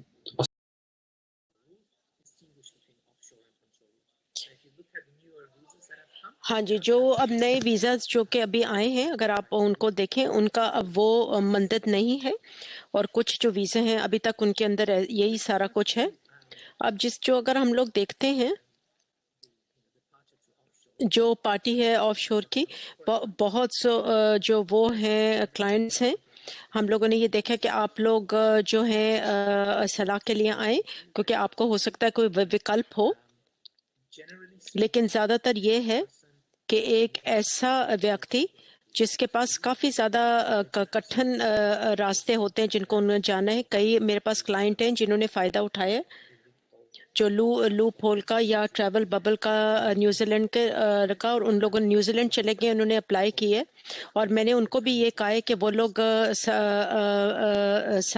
सावधानी करें क्योंकि ये है कि हम लोगों ने वो कह रहे हैं कि हमारे पास बेहतर जो है उदाहरण ये है कि न्यूजीलैंड ने ट्रैवल जो बबल है ऑस्ट्रेलिया के साथ वो ख़त्म कर दिया। आप लोग सावधान रहें, आप लोग कानूनी सलाह लें और आप लोग एक प्लान करें अगर आप लोग चाहते हैं कि कुछ ऑप्शन के लिए वो कर सकते हैं, वो करें। और दूसरा जो सवाल क्या है, हम लोगों को छूट मिल सकती है और कोई भी छूट नहीं है। जो वीज़ा जो कि ऑफशोर के लिए है वो ऑफशोर के लिए होता है और जो ऑनशोर के लिए है वो ऑनशोर के लिए होता है। कुछ वीज़ा होते हैं जो 482 वीज़ा होता है जो कि एक बंदा एक व्यक्ति ऑनशोर ऑफशोर हो सकता है और उसका आवेदन किया जा सकता है, लेकिन जो डिपार्टमेंट है वो इसका यानी कि वो लेता है, निर्भर लेता है, वो इसका निर्णय लेता है कि ये वाला जो ये है कि 2 साल के लिए अप्लाई ऑनशोर ले सकें। हो सकता है कि इसमें कोई भी छूट हो, लेकिन जो डिपार्टमेंट है हो सकता है कि वो इसके लिए कोई भी छूट दे दे, लेकिन अगर आप उस समूह से बाहर हैं तो हो सकता है कि आप लोगों को, अगर आप ऑनशोर वीज़ा पे, तो आप लोग ऑनशोर पे ही जाके आवेदन डालेंगे क्योंकि बदकिस्मती से उसकी कोई भी विकल्प नहीं है, क्योंकि जो मानदंड है उस वीज़े के लिए वो यही है जो कि उन लोगों ने लिखा है। मैं ये आपको कहूँगा कि आप कानूनी सलाह लें। आप लोग काफ़ी ज़्यादा हैरान हो जाएंगे कि आपके पास दूसरे विकल्प भी हैं, लेकिन स्थितियां जो हैं वो परिस्थितियां वो यानी कि विभिन्न हो सकती हैं। अगर आपके पास एक वीज़ा हो जो कि रिफ्यूज़ या कैंसिल हो गया पहले, तो फिर आप वीज़ा के लिए अप्लाई 408 नहीं अप्लाई कर सकते पेंडेमिक इवेंट के लिए। क्या आपको कोई छूट मिल सकती है इस वीज़े को अप्लाई करने के लिए? बदकिस्मती से नहीं। मुझे पता है कि ये काफ़ी एक कठिन स्थिति है या परिस्थिति है, लेकिन ये जो कोविड है इसमें काफ़ी ज़्यादा मुश्किल यानी कि स्थिति में हम लोग हैं। लेकिन अगर आप लोग कोई भी अगर और किसी किस्म का वीज़ा के आप आवेदन डालेंगे, जो वीज़ा जो कि पहले किसी और मकसद के लिए था, डिपार्टमेंट ने ये किया कि हम लोगों ने एक नया स्ट्रीम बनानी है और हम लोगों को, हम व्यक्तियों को कहेंगे कि वो लोग इसके अंदर आवेदन डालें। लेकिन अगर आपके सारे विकल्प ख़त्म हो गए और आपके पास कोई रास्ता बचा नहीं है तो आप लोग अप्लाई कर सकते हैं। जब सारे आपके विकल्प जो है वो ख़त्म हो गए तो आप लोग ये जो वीज़ा है वो आप सफलता हो सकते हैं, सफल के साथ इस वीज़े का आवेदन कर सकते हैं। लेकिन अगर आप एक आवेदन करें, अगर आप लोग एक सब्सटेंटिव वीज़ा के लिए, और अगर आपको वो रिफ्यूज़ हो जाए तो आप बदकिस्मती से ये इस वीज़े के लिए आवेदन नहीं डाल सकते। अगर आप इस स्थिति में हैं तो मैं आप लोगों को बहुत ज़्यादा ये कहूँगा और मेरा आपको सलाह है कि आप लोगों को एक कानूनी सलाह लेनी चाहिए। अगर आप इस परिस्थिति में हैं कि आप ऑस्ट्रेलिया से बाहर नहीं जा सकते पेंडेमिक की वजह से, तो ये है कि ये हो सकता है कि आप इस कंप्लायंस डिपार्टमेंट में जा सकें, और हो सकता है कि अभी आप लोगों को, और वो कह रही ये सबको एक ब्लैंकेट रूल के तौर पर ग्रांट नहीं किया जाता। लेकिन अगर आपका केस बहुत ज़्यादा कठिन है कि और आपके जो देश है जहाँ पर, और जो कंट्री ऑफ ओरिजिन है, वो अगर उसको बढ़ा दिया जाए तो मेरा ख्याल है कि ये जो महामारी आई है और वो अगर आपके देश के अंदर ये काफ़ी हालात ख़राब हों तो आप लोग यानी कानूनी सलाह लें या आप डिपार्टमेंट में चले जाएं ताकि उनके कंप्लायंस सेक्शन में, और हो सकता है कि आपको एक अस्थाई प्रवेश का वीज़ा मिल सके। और इसका कारण ये है कि शायद कोई और जो स्थिति है वो उस वक़्त आपको नहीं मिल सकती जो पिछली ऐसी स्थिति पहले हमारे पास 100 वर्ष पहले आई थी, तो आप लोगों को ये लेनी पड़ी। तो अब जो ये स्थिति है इससे काफ़ी ज़्यादा चुनौतियां हैं व्यक्तियों के लिए जो यहाँ ऑस्ट्रेलिया में रह रहे हैं। लेकिन इस कारण से मैं आप लोगों को ये कहता हूँ कि आप लोग कानूनी सलाह लें, और हो सकता है कि आपके पास दूसरे विकल्प भी हों। So we have two more questions at the moment. So one is there are some Tamil. हाँ जी, कुछ तमिल और श्रीलंकन लोग हैं जो ऑस्ट्रेलिया में आए हैं। उन लोगों ने यहाँ पर असाइलम लिया और असाइलम उन्होंने क्लेम करना किया और उन लोगों का वो लोग बिल्कुल अनसक्सेसफुल रहे। तो वो ये कहते हैं कि आया उनके और वो वापस उनको जाना पड़ा। करें कि क्या मैं इसका आप मुझे बता सकते हैं ये जो लोग हैं ये ऑस्ट्रेलिया में हैं या ये लोग यहाँ ऑस्ट्रेलिया में रह रहे हैं? अब ये लोग श्रीलंका चले गए हैं या ये कहाँ पर हैं, ताकि लोग इस बात की क्लैरिफिकेशन ले सकें। सॉरी, ये लोग ऑस्ट्रेलिया के अंदर हैं। मेरे पास काफ़ी ज़्यादा क्लाइंट हैं जो कि इस परिस्थिति में हैं। ये बहुत बदकिस्मती है श्रीलंकन्स की। जो department of home affairs case officers हैं उनकी ये दायित्व है कि वो उस सिलसिला पे जाएं। जो डिपार्टमेंट ऑफ फॉरेन अफेयर्स उनको सलाह देता है। जो डिपार्टमेंट ऑफ फॉरेन अफेयर्स है वो ये तामिल को देखता है, तामिल लोगों को देखता है, और श्रीलंका में वो उनकी काफ़ी ज़्यादा विभिन्न है जो अंतर्राष्ट्रीय समुदाय के नीचे आती है जो श्रीलंका में है। जो ऑस्ट्रेलियन डिपार्टमेंट है वो लोग ये कहते हैं कि ये काफ़ी ज़्यादा उनके लिए सुरक्षित है कि वो वापस चले जाएं। लेकिन जो हम लोगों को यूके के साथ ये है कि आप लोगों को केस बाय केस बेसिस पे ये देखना चाहिए, लेकिन हमारे लिए काफ़ी ज़्यादा ये मुश्किल है। लेकिन ऑस्ट्रेलियन की सरकार ने ये कहा है, उन लोगों के पास काफ़ी ज़्यादा लिंक है अपने परिवार के और परिवार के बीच में जो लिंक होता है। लेकिन बदकिस्मती से मेरे लिए बहुत ज़्यादा यानी मुश्किल है कि मैं आप लोगों को सलाह दे सकूं, क्योंकि हर व्यक्ति के स्थितियां यानी विभिन्न होती हैं। लेकिन तामिल के साथ क्योंकि उन लोगों के अगर सारा कुछ उन लोगों के सारे हक जो हैं वो ख़त्म हो गए हैं, क्योंकि जो ऑस्ट्रेलियन सरकार है उनका आपस में कोई भी एग्रीमेंट है श्रीलंकन गवर्नमेंट में श्रीलंका के अंदर। और ये जो न्यूज़ है वो ये अब नहीं, यानी कि उनके लिए न्यूज़ है। ये ख़ास किस्म का जो केस है जो कि हेडलाइंस बनाते हैं। अब हम लोगों ने ये सुना है और देखा है, अभी ऑस्ट्रेलिया के अंदर हम लोग वो ट्रीटमेंट के लिए जा सकते हैं।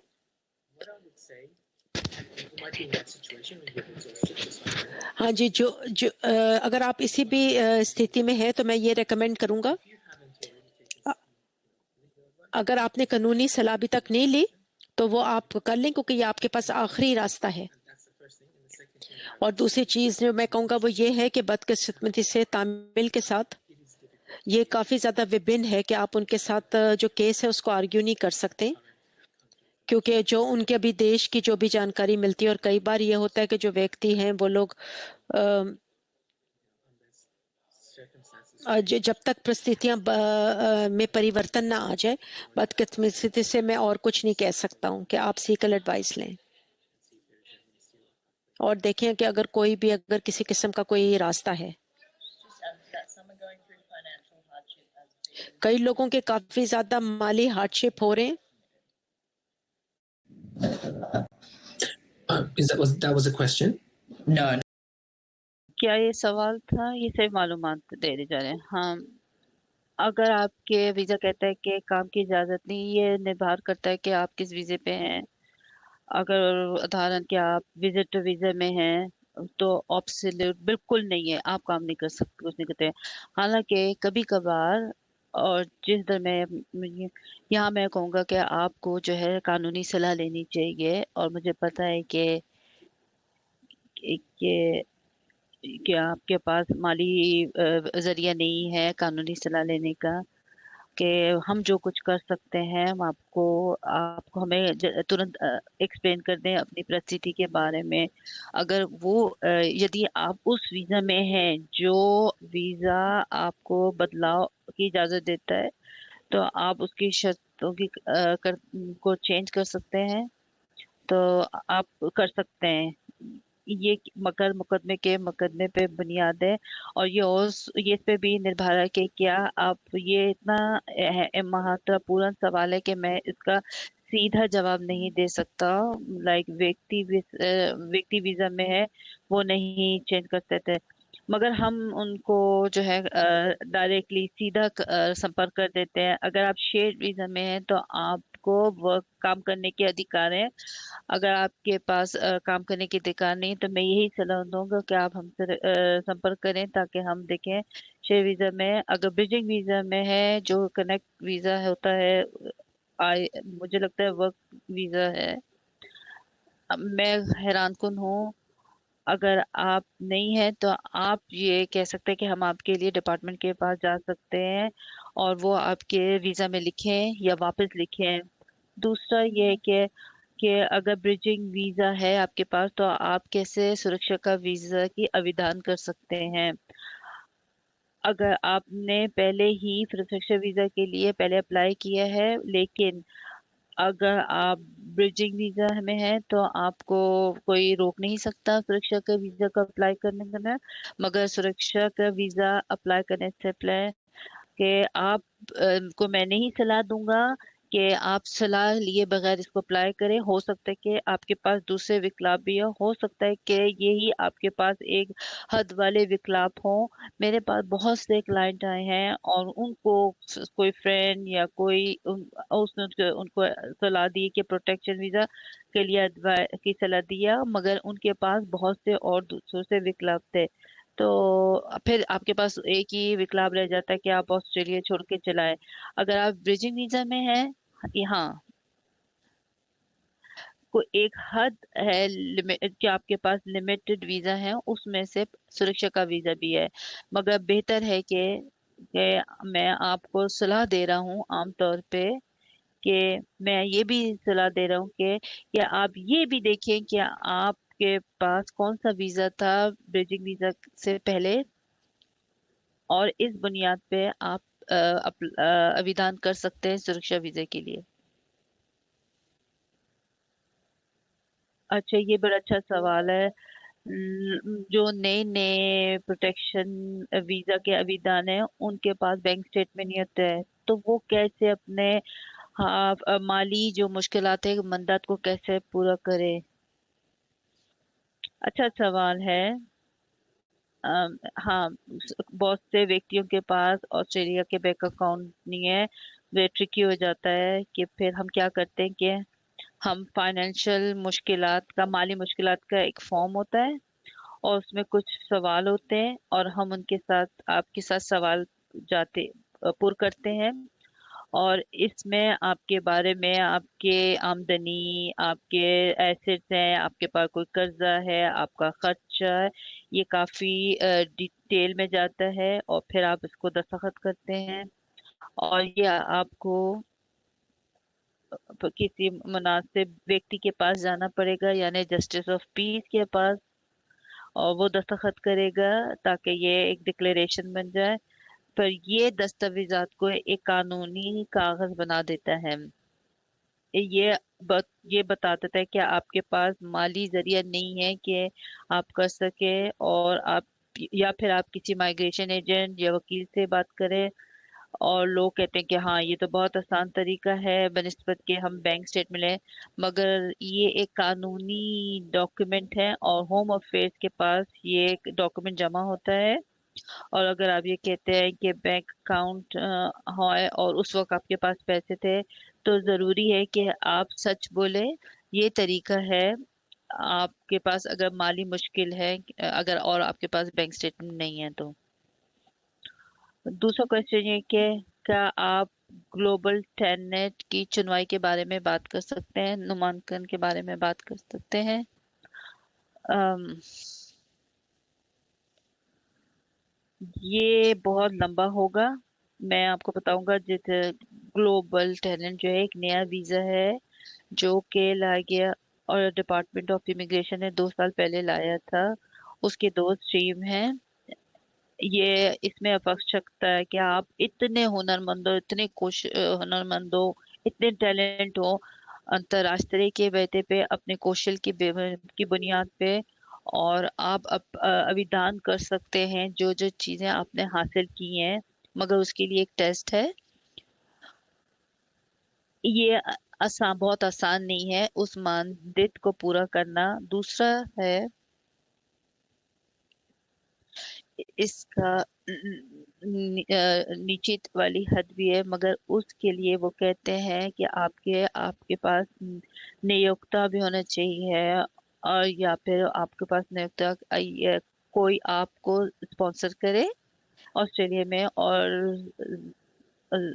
और इसकी जो आवश्यकता है, हाई इनकम होनी चाहिए कि आप खास इस पेशे में जो ऑस्ट्रेलिया दिलचस्पी रखता है, और आपकी हाई सैलरी हो।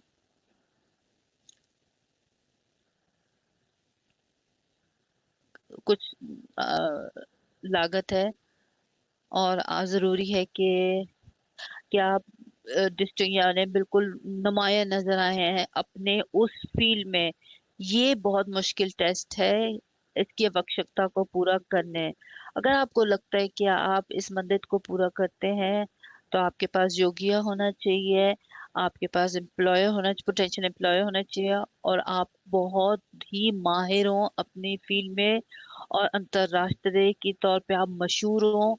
और मैं फिर आपको सलाह दूंगा कि ये आपके पास चांस है इस वीजा के अप्लाई करने का।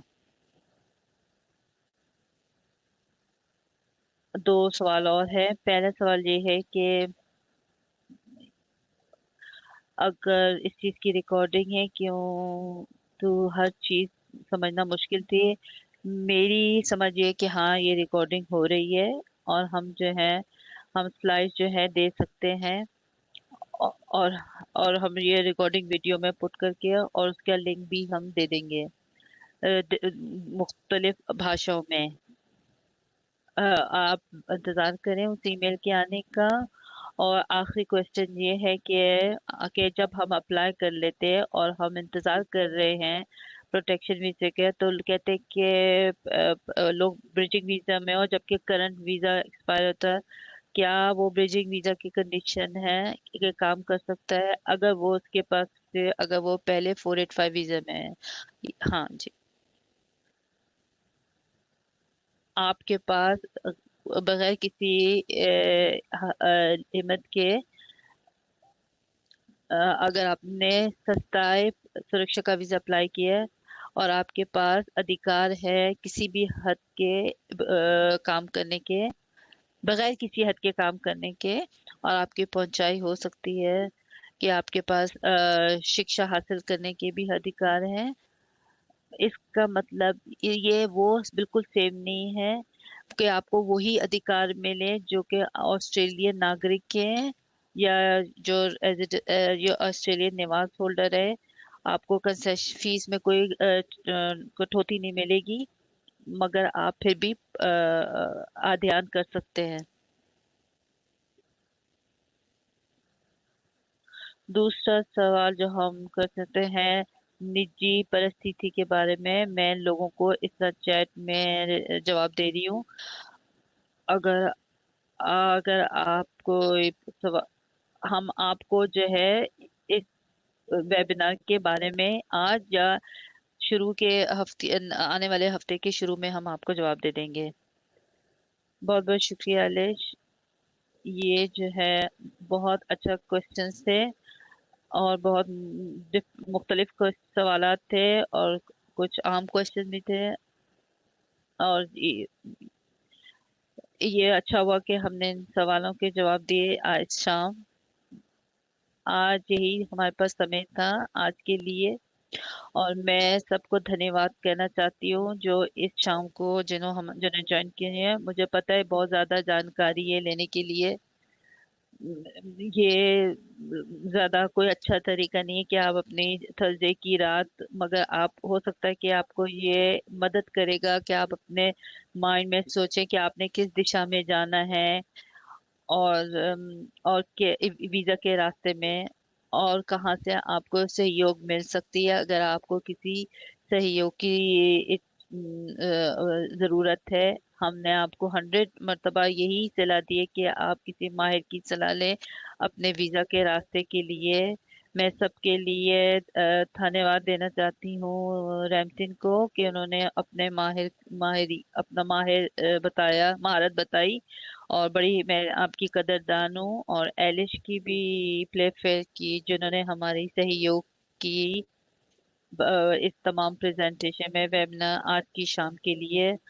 और मैं अपनी टीम के लोगों को भी धन्यवाद कहना चाहती हूँ।